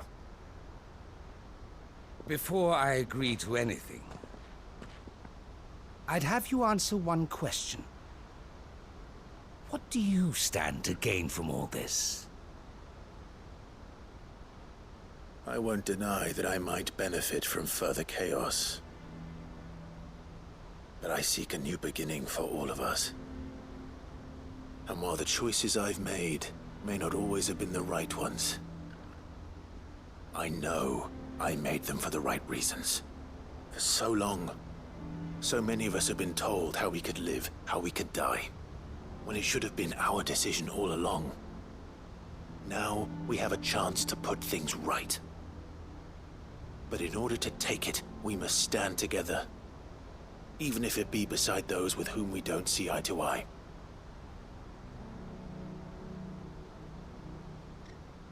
Certainly not the words I expected from an outlaw. But perhaps your uncle was right. You are no ordinary outlaw. I'll never hear the end of this. All right. I'll start by ordering my most trusted guard to bring the Dhalmekian fringes under control. Next, I'll make contact with my counterparts in the Imperial Army and see if I can't convince them to try and restore order in their own territory. Thank you, Field Marshal. But they are not the only ones we will need to convince.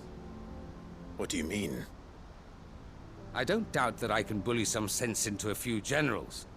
But those they answer to require a different kind of persuasion. And when it comes to honeyed words, well, we will need an envoy. One who can court even the most stubborn of statesmen. You, perhaps. I'm flattered. But I'm no diplomat either.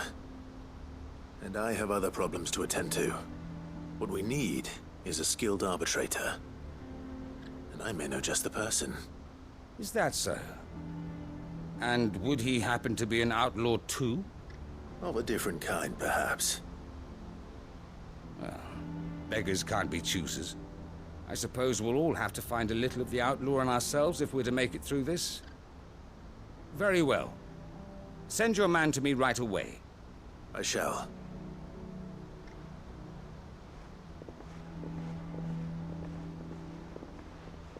My Lord Marquis. Your Lord Uncle bade me escort the Field Marshal to his manor in Port Isolde. And I will see that my associate joins you there. Very good, my lord.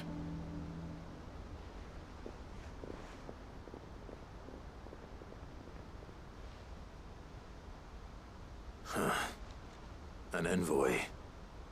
I'm not sure I'm the man to talk anyone round. I can barely convince my brother to take his medicine. No. This is a job for someone with experience. Someone like Quentin. I hope I can convince him at least.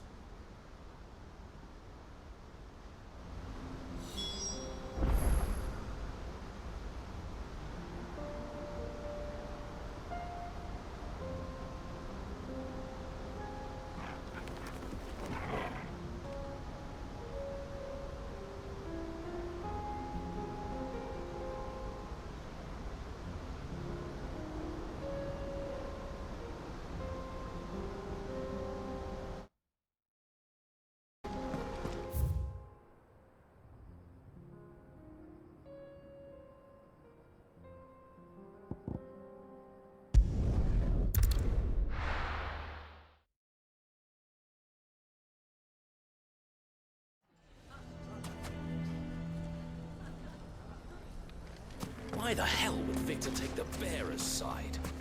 For a sharing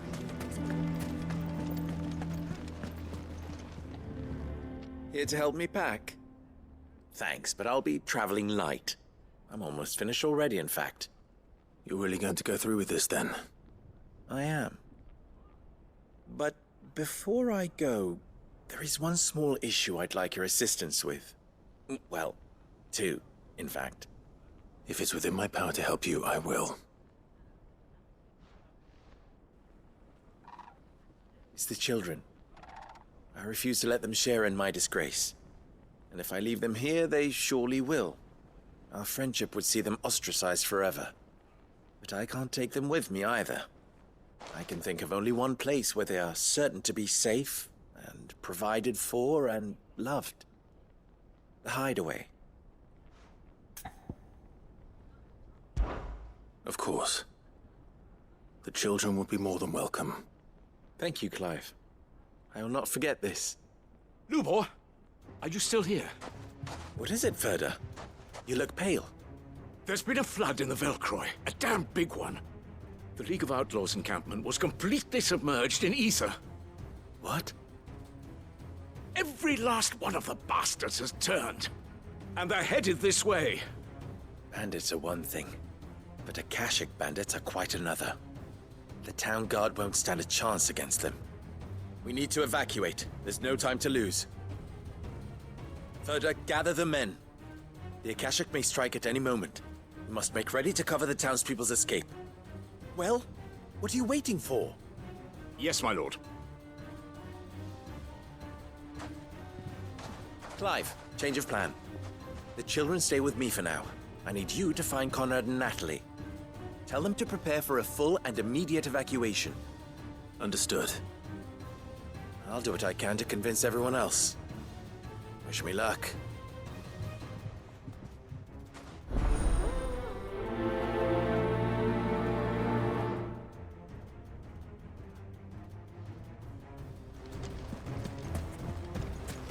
What's in You have to listen to me. They're coming. You need to evacuate.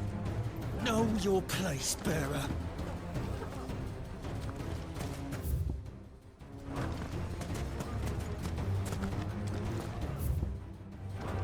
Why do they always have to make such a fuss out?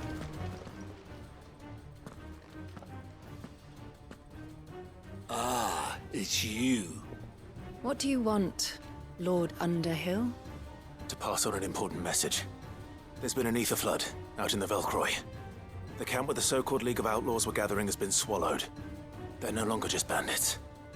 They're Akashic now, and they could be here at any moment. You need to begin preparing for a full-scale evacuation right away. Oh, do we? And who was it who gave you this disturbing news, might I ask? Lubor, perhaps? The man spreading the same poison out in the square as we speak. You may believe his lies, my lord, but we know better. But why would he lie about something like this? Some twisted attempt at revenge, perhaps. If he had not been unmasked, he may well have been elected our leader. A great honor for one of his kind. One he might well feel aggrieved at having been denied. Lord Underhill, forgive me, but it has become all too evident where your sympathies lie. Lubor cannot be trusted, and neither, therefore, can you. You may not trust me, but for the sake of your people, ask yourselves if there is any chance that this is true. There isn't. You can be certain of that. Now be off with you. You're making a mistake. Come, Clive.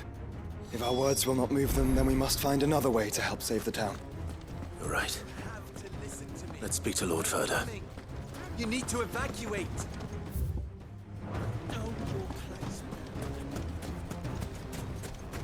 I think we'd better shut up. What's Lubor raving about now? What commotion is this, I ask myself? Sudden stampede. Lord Ferda. Sid, what's wrong? I went to warn Conrad and Natalie about the Akashic, but they wouldn't listen. They've convinced themselves that nothing Lubor says can be trusted. The bloody fools. Which means the town guard can't be counted on for support. But I can. If there's anything I can do to help you defend Dalamil, you only have to ask. I appreciate it. Sid! Ferda! I've been looking for you everywhere. Victor? I thought you'd left. I couldn't abandon a friend in need. And Lubor is in need at this very moment. Come quickly.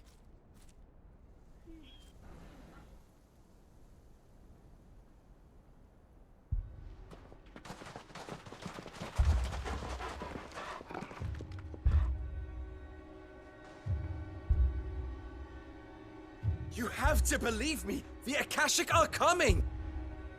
They don't eat, they don't sleep, they don't tire, and they don't care who they kill. They're unlike anything that's come before.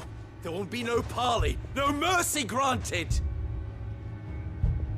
We may have saved the town once, but this is different.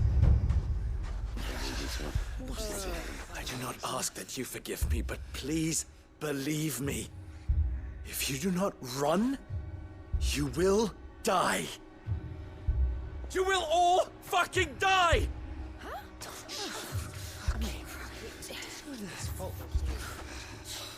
You'd like that, wouldn't you, bearer? Yeah, with us out of the way, your kind will be free to claim Dalamil for yourselves. You should run!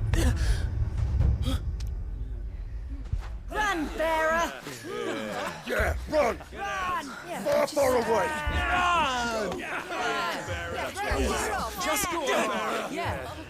Yeah. Yes! Go! Come on, then. Go on! Go! Just go! Lubor. Wait. Someone's coming. Go. Come on! Stop! You're hurting him!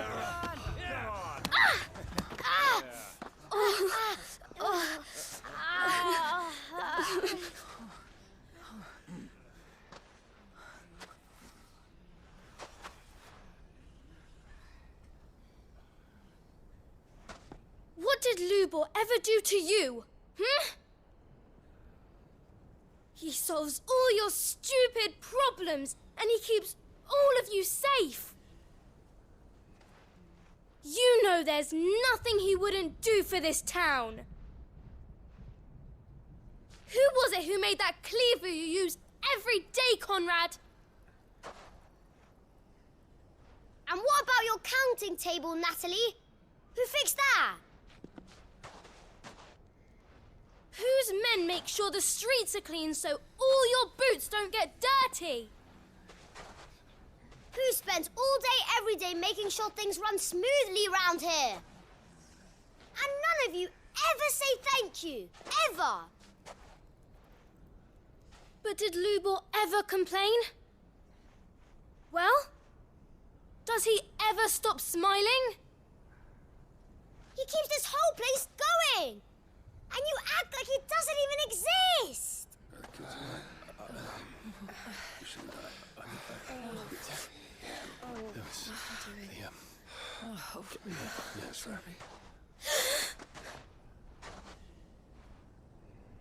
Lubor, we've heard enough.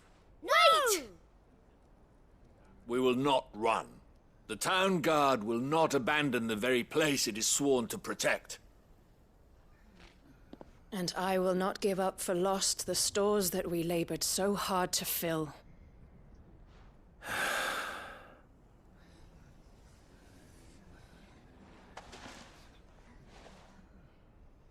So tell us, how do you propose we deal with these Akashic of yours?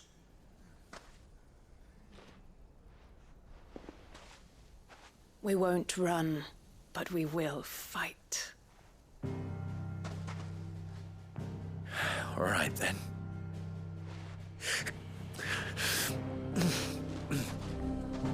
Fine.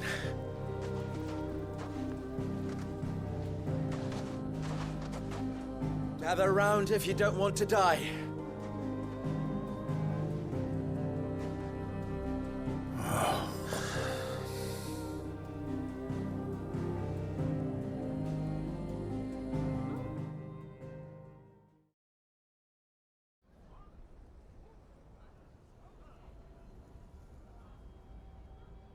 Allow me to explain the situation.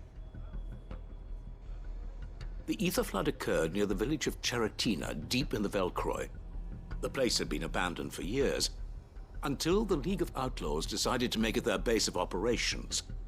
Now they're all turned, and if the scouts' reports are correct, heading in this direction. They are mindless monsters, driven only by hate and rage.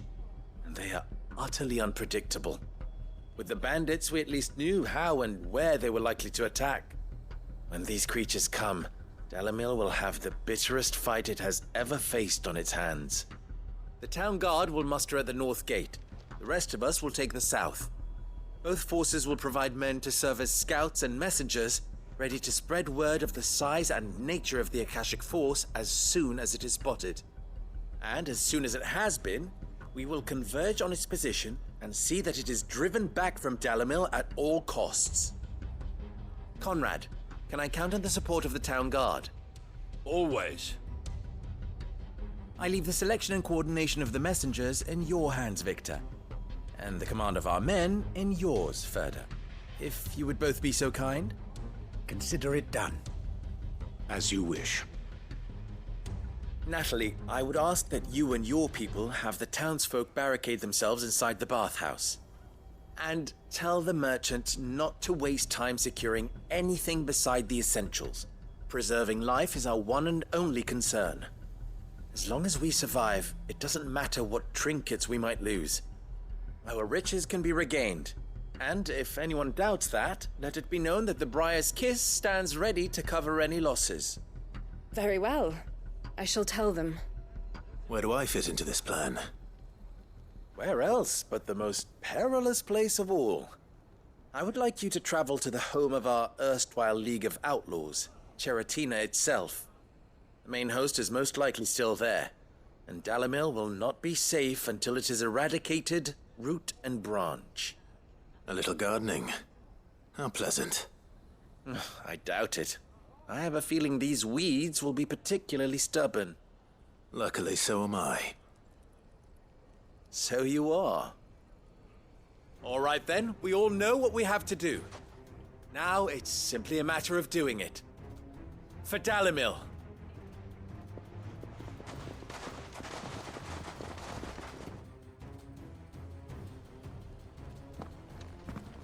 Looks like everyone's ready.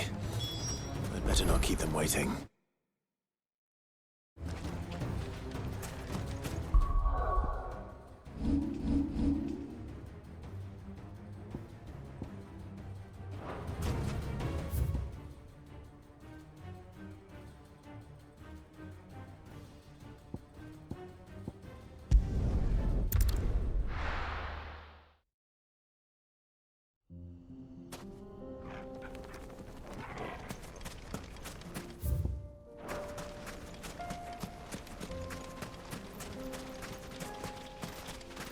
There it is. The flood. But what's waiting for us inside?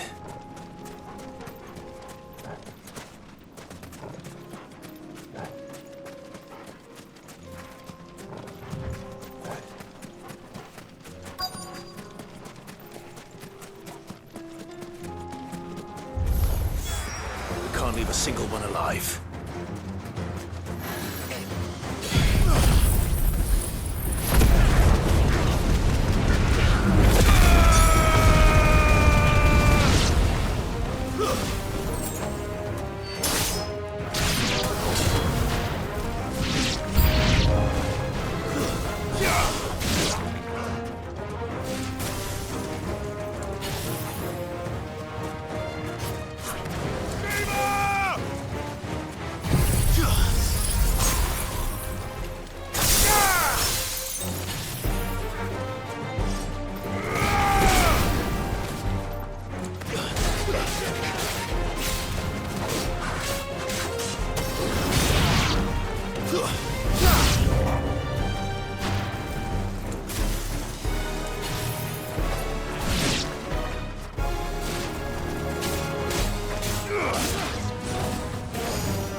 It's over!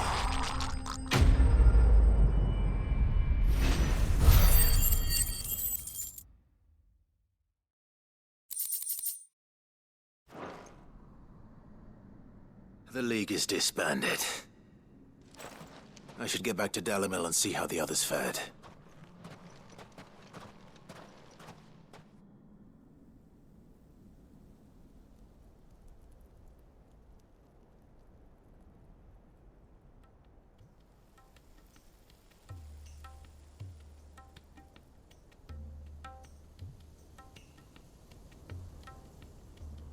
All the Akashic we were able to find have been dealt with. Seems that might be the last of them. Last of them here, perhaps. Lubor, Sir Clive has returned. Clive! What news from Charatina? It's done. Root and branch. I knew you wouldn't let me down. Thank you, my lord. Friends, the Horde has been driven back. The Akashic have been defeated. And we need not fear the arrival of any more, thanks to Clive. Victory is ours. We bloody did it! We saved Dalimil. Lubor, allow me to apologize. After all you have done for this town, we should never have doubted you. But we did. And for that we are truly sorry. We only hope that you can forgive us. We need you, Lubor. Dalimil needs you. So, if you would still like to be considered for the position of mayor, you have our backing. You do remember that I'm a bearer, don't you? We do. But that is not a stain on your character. It is a stain on ours. We thought only of what we perceived bearers to be, not what you truly are. The man who saved Dalimil twice over. I see.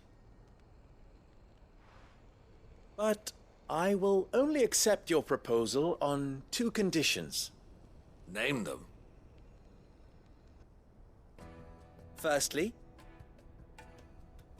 that you will both do everything in your power to rally your people to my cause. If the Town Guard and the Merchants League do not accept my leadership, it will be doomed from the start. Unity is the key to defending Dalimil, and I do not doubt that we shall need to call on our combined strength again. When that time comes, I will expect us all to pull together, just as we did today. Of course. You have our word. And secondly, you will accept that if I am to lead you, the mistreatment of bearers must end here in Dalimil. Any bearer within our walls shall be afforded the same rights as any other citizen. They will not be judged by what they are, but who they are. As we failed to do, and came so close to losing everything. We agree to your conditions. And we have only one in return.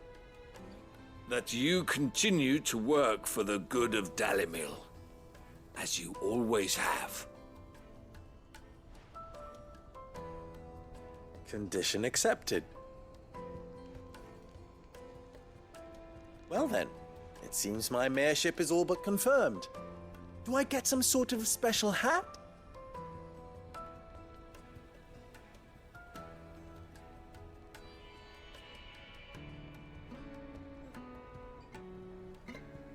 How fickle fate can be. Not so long ago, I had resigned myself to leaving Dalimil in disgrace. And now, I find myself her leader. Here. For everything.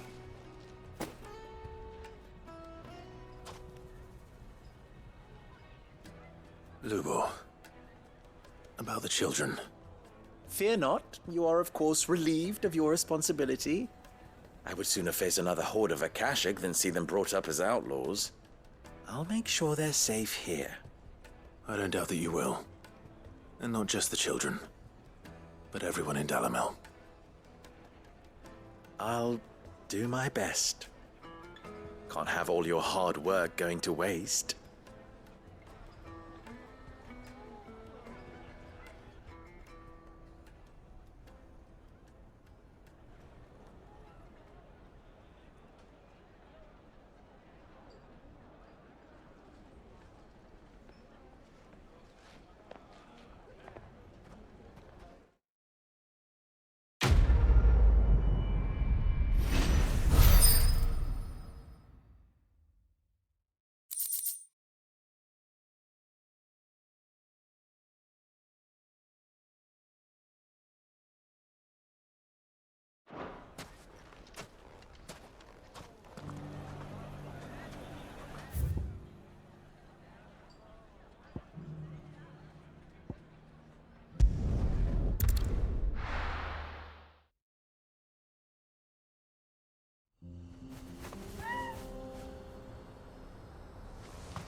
here we are again. Carava. If you were a tortoise, Torgor, where would you... Wait.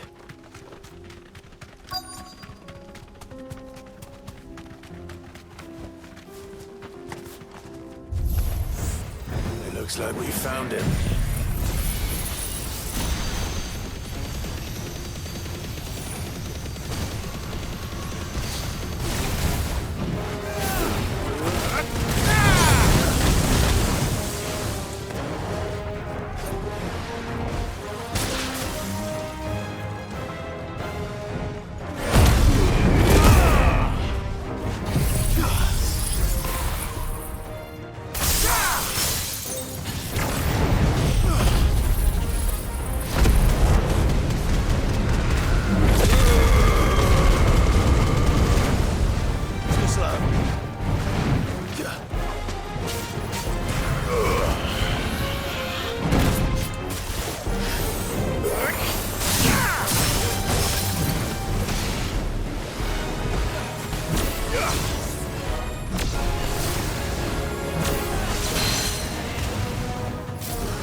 It's over.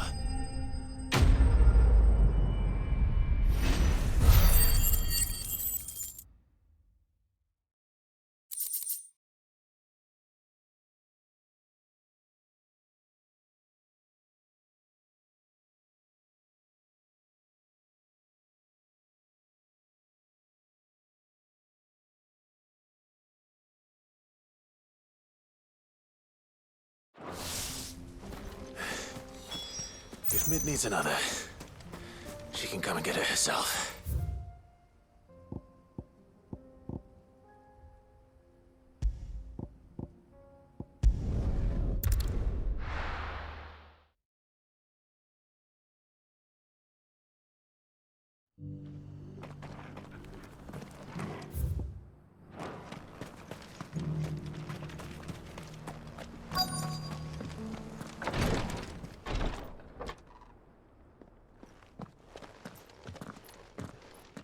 Your Grace, my lord, I trust your journey was not overly onerous. Cyril, you found a letter from Father? Yes, I have it here.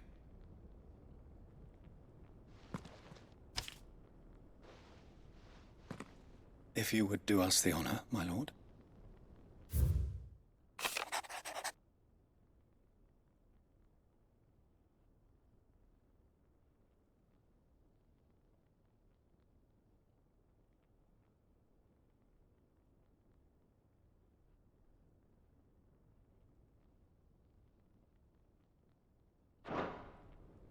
An inheritance. It would seem the late Archduke penned this missive shortly before his passing. The day before we left for Phoenix Gate. What are these plans he spoke of? His plans for the duchy, Your Grace. Your father entrusted them to my predecessor, the former bearer of the Burning Quill, who entrusted them in turn to me. The complete emancipation of bearers is their stated aim. But your father's dream did not end there. His Grace also spoke of building hospices to care for those stricken by the curse, and the founding of a new university to further the development of non-magical technologies. With the blight spreading ever more widely across the twins, Archduke Elwyn saw this as the only means of securing Rosaria's survival. He wished to see men and bearers treated as equals. To see centuries of common wisdom overturned. Small wonder he did not think it achievable within his lifetime. But he thought it achievable nonetheless. Had he not, he would never have written this message. Nor would he have entrusted his vision to his most faithful aides, those who would have stood with you, shielded you from the machinations of the less benevolent personages at court. It's a pity only they are still with us. 'Tis true that those most loyal to your father were the first to suffer the Duchess's wrath. But one at least remains, and she has come bearing gifts. What do you mean? Mayhap it is better that she explain, my lord. After all, the duties entrusted to me by my predecessor extended only to recovering His Grace's will and arranging a meeting with the one who might execute it, or a part of it at least. And where is this woman? She awaits you in the archive, Your Grace. Thank you, Cyril. Shall we then?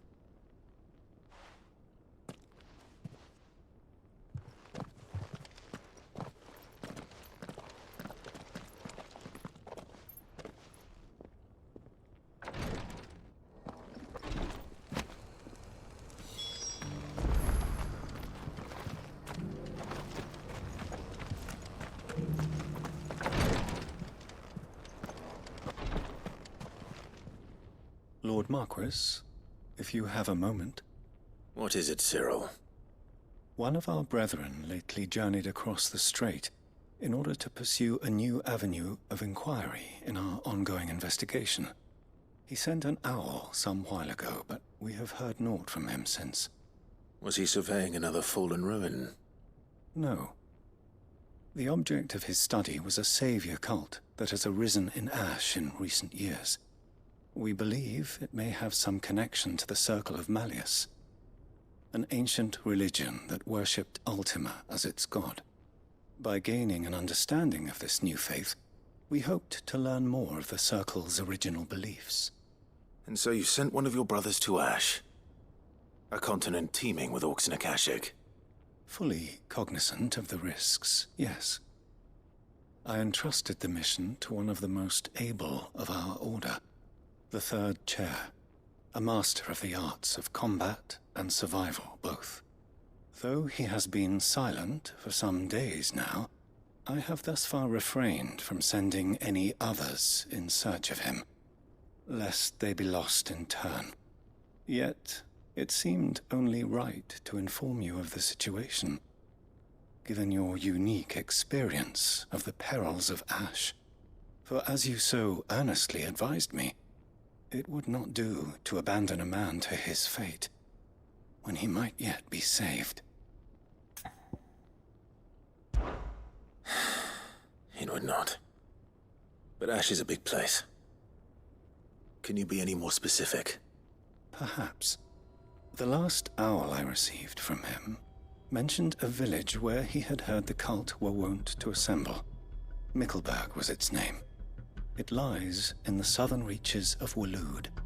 If aught ill befell him, I expect it did so there. All right. I'll see what I can do. You are much too kind, my lord. Go then, with my hopes, and may the Firebird's flame ever burn in your heart.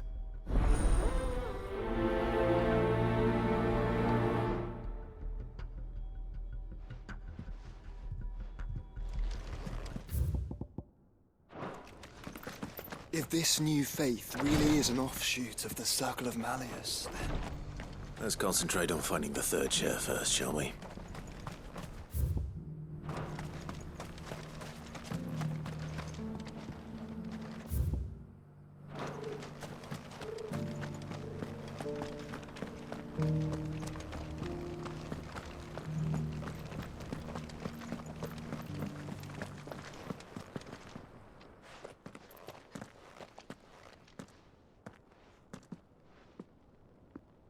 My lord, your grace. I hardly recognize you. I am Goditha, retainer of House Rosfield, loyal servant to the Phoenix and his shields. Your father, the Archduke Elwyn, entrusted me with the delivery of a gift. I only hope you can forgive my tardiness in bringing it to you. Lift up your head, Lady Goditha. You have our gratitude for your service to our house and to our father. I merely did my duty, as any proud Rosarian would. My lady, perhaps you could explain a little more. What exactly is the gift you bring? As I'm sure you know, it has long been the custom for the children of House Rosfield to be presented with certain keepsakes upon their coming of age. Indeed it has. Our father often spoke of the day when our turn would come. And had he lived to see it, he would have presented you with the treasures I bear. Matching armbands for you both. Alas, he did not live. Indeed, he was taken from us even before they could be completed. He had intended to claim the Heartstone with which each armband was to be finished himself, but it was not to be. And his gifts remain incomplete. I see. It saddens me to bring them before you, as they are. It was your father's wish that you be presented with the finished articles, not these works in progress. But with his grace long since gone, and the stone left unclaimed, I had little choice. You are grown men now, and his house is yours. And while I would not presume to insist upon your claiming the Heartstone in his stead, I know that nothing would have pleased him more than for you to do so. Thank you, Lady Goditha. What say you, Clive? What else? Of course, my lady. May our father's will be done. Oh, I am much obliged. Do you know where we might find this Heartstone, my lady? I do. Though it may be a matter of a good deal more than simply happening upon it. It is found in the bellies of elder griffins, you see. We do at least know where to find one. A certain specimen has made its nest in Titan's Wake, not far from here. A certain specimen? You are most perceptive, Your Grace. In answer to your unspoken question, yes. In fact, this is the very same beast your father meant to slay. I have been tracking its movements since you were but a boy. Were you to slay it in his stead, as men of House Rosfield, it would surely make your father proud. What say you, Joshua? What else?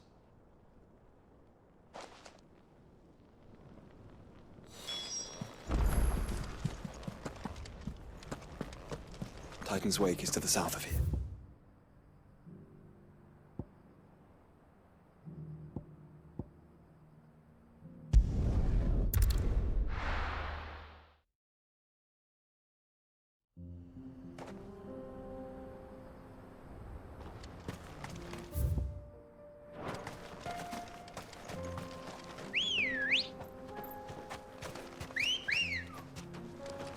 Ready, go? Run like the wind. Eyes peeled, Joshua.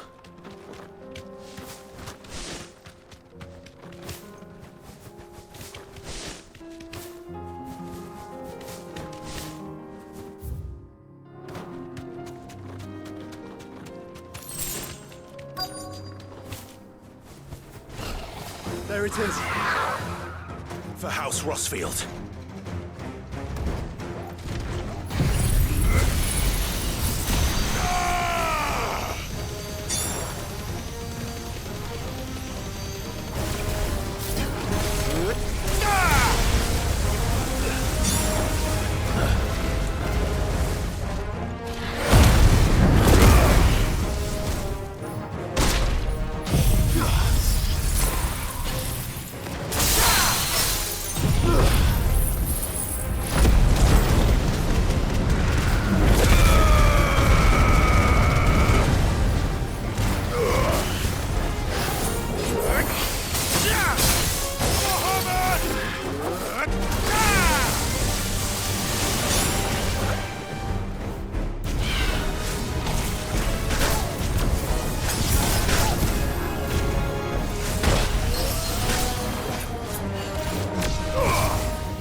is the Heartstone? I expect Lady Goditha will know.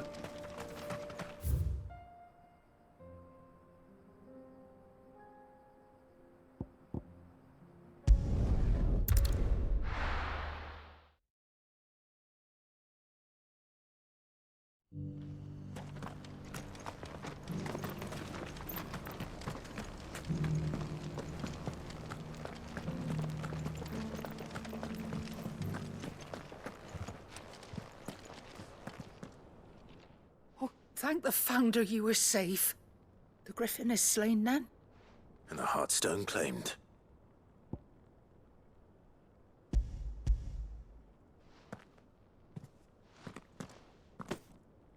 Yes. This radiant luster, like frozen flame. It is just as your father described it. Thank you, my lord. Your Grace. Your father would be so proud. Lady Goditha, the lapidary is ready. Thank you, Cyril. I will be with him shortly. If you would excuse me, I shall have the stone cut and set forthwith.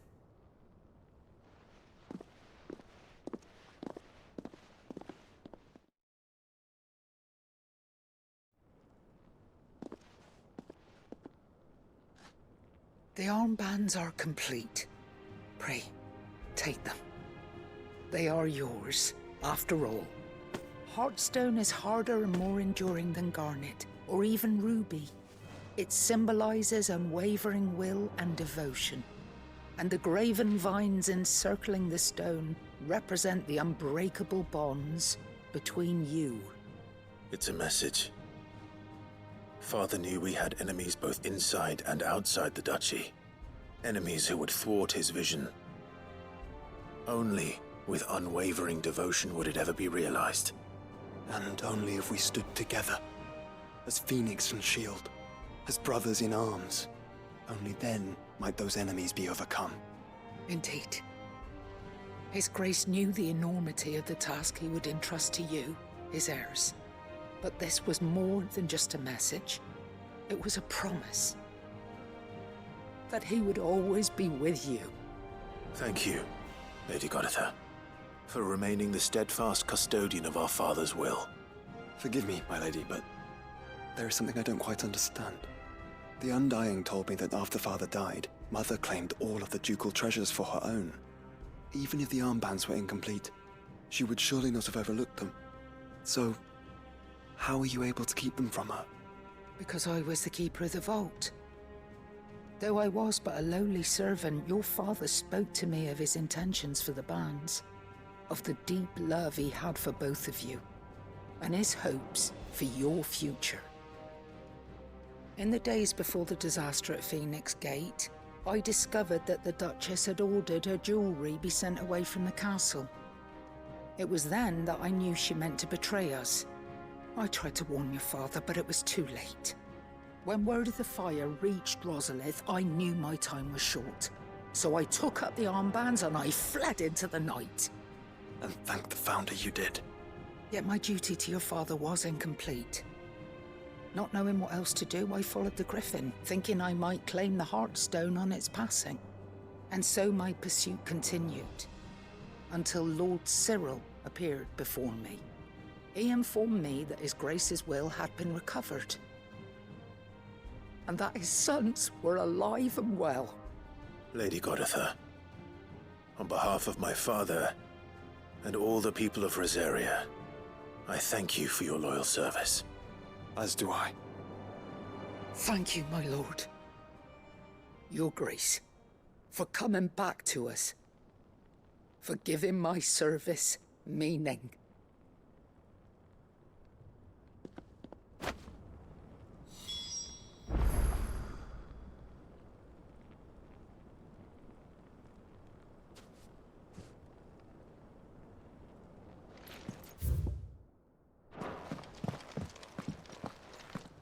The bands suit you well. It must be gratifying to finally receive the inheritance that was denied you for so long. It is. And we thank you for the part you played, Cyril. If you would permit me to play my part a little longer, Might I suggest that you make your way to your father's memorial atop Hawk's Cry Cliff? Let him see that you have received his blessing, and that his vision lives on in you. I suppose it would be churlish not to. What do you say, Clive? Shall we pay your father a visit? I think we should. I was hoping to be able to offer him my thanks before we left for Origin. Your father's helm is enshrined there. It has been since the day we recovered it from Phoenix Gate. I prithee claim it, for it too is a part of your inheritance, and I do not doubt that your father would prefer it in your hands than perched upon some lonely rock. Thank you, Cyril.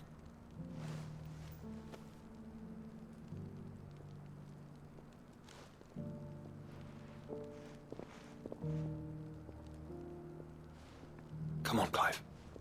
He's waiting.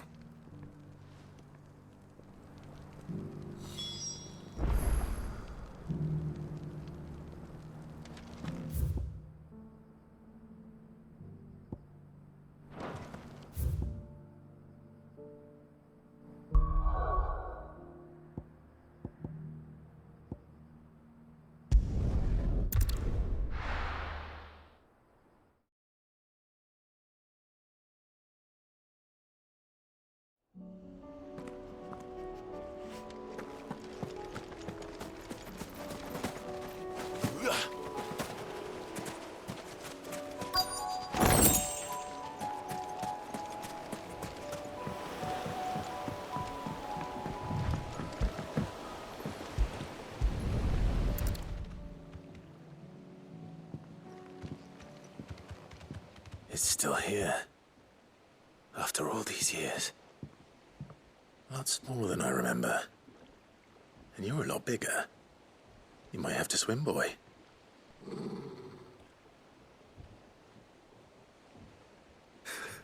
I wasn't being serious.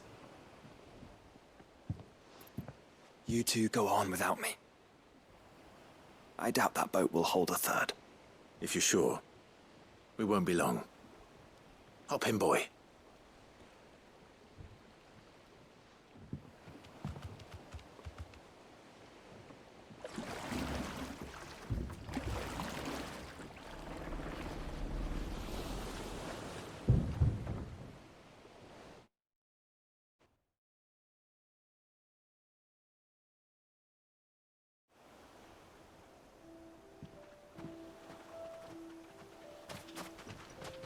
This place hasn't changed at all.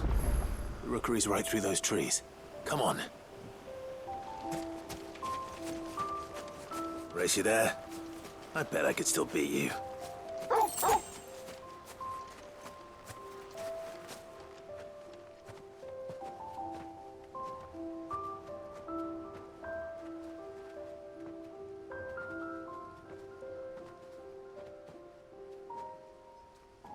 Here we are.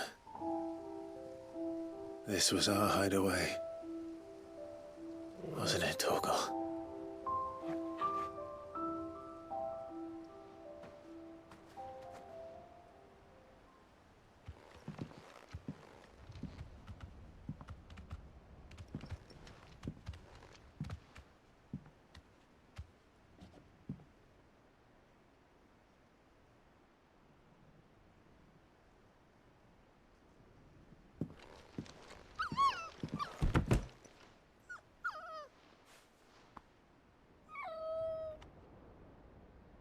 Coming here helped me to forget who I was.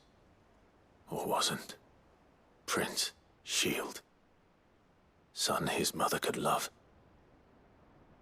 Had I been any one of those things? Perhaps.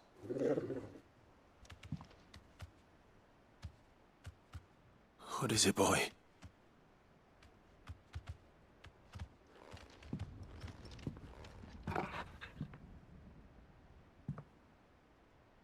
This is all from the castle. And Phoenix Gate. Did you bring these here?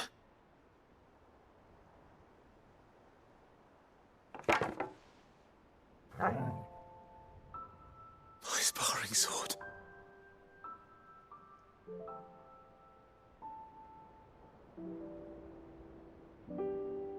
Well. You never stopped looking for me, did you, boy?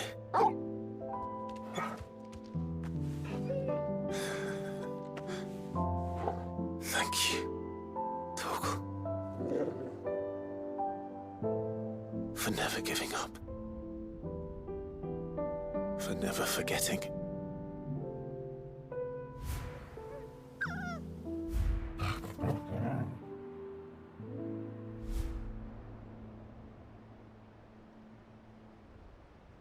Let's take this with us, shall we? So I don't forget either.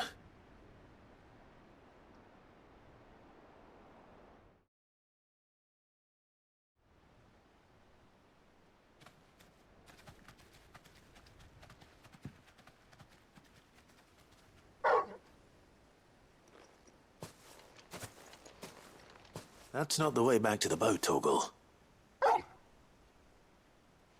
All right. I'm coming. I think I know where we're going.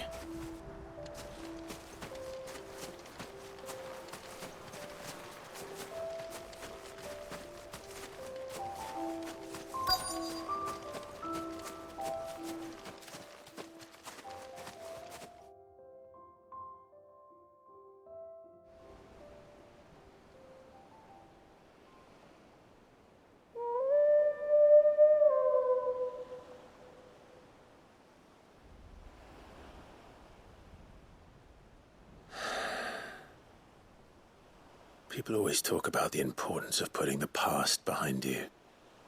But without it, we wouldn't be who we are today. And we certainly couldn't steer our way to a better tomorrow. Come on, Torgal. Let's go home.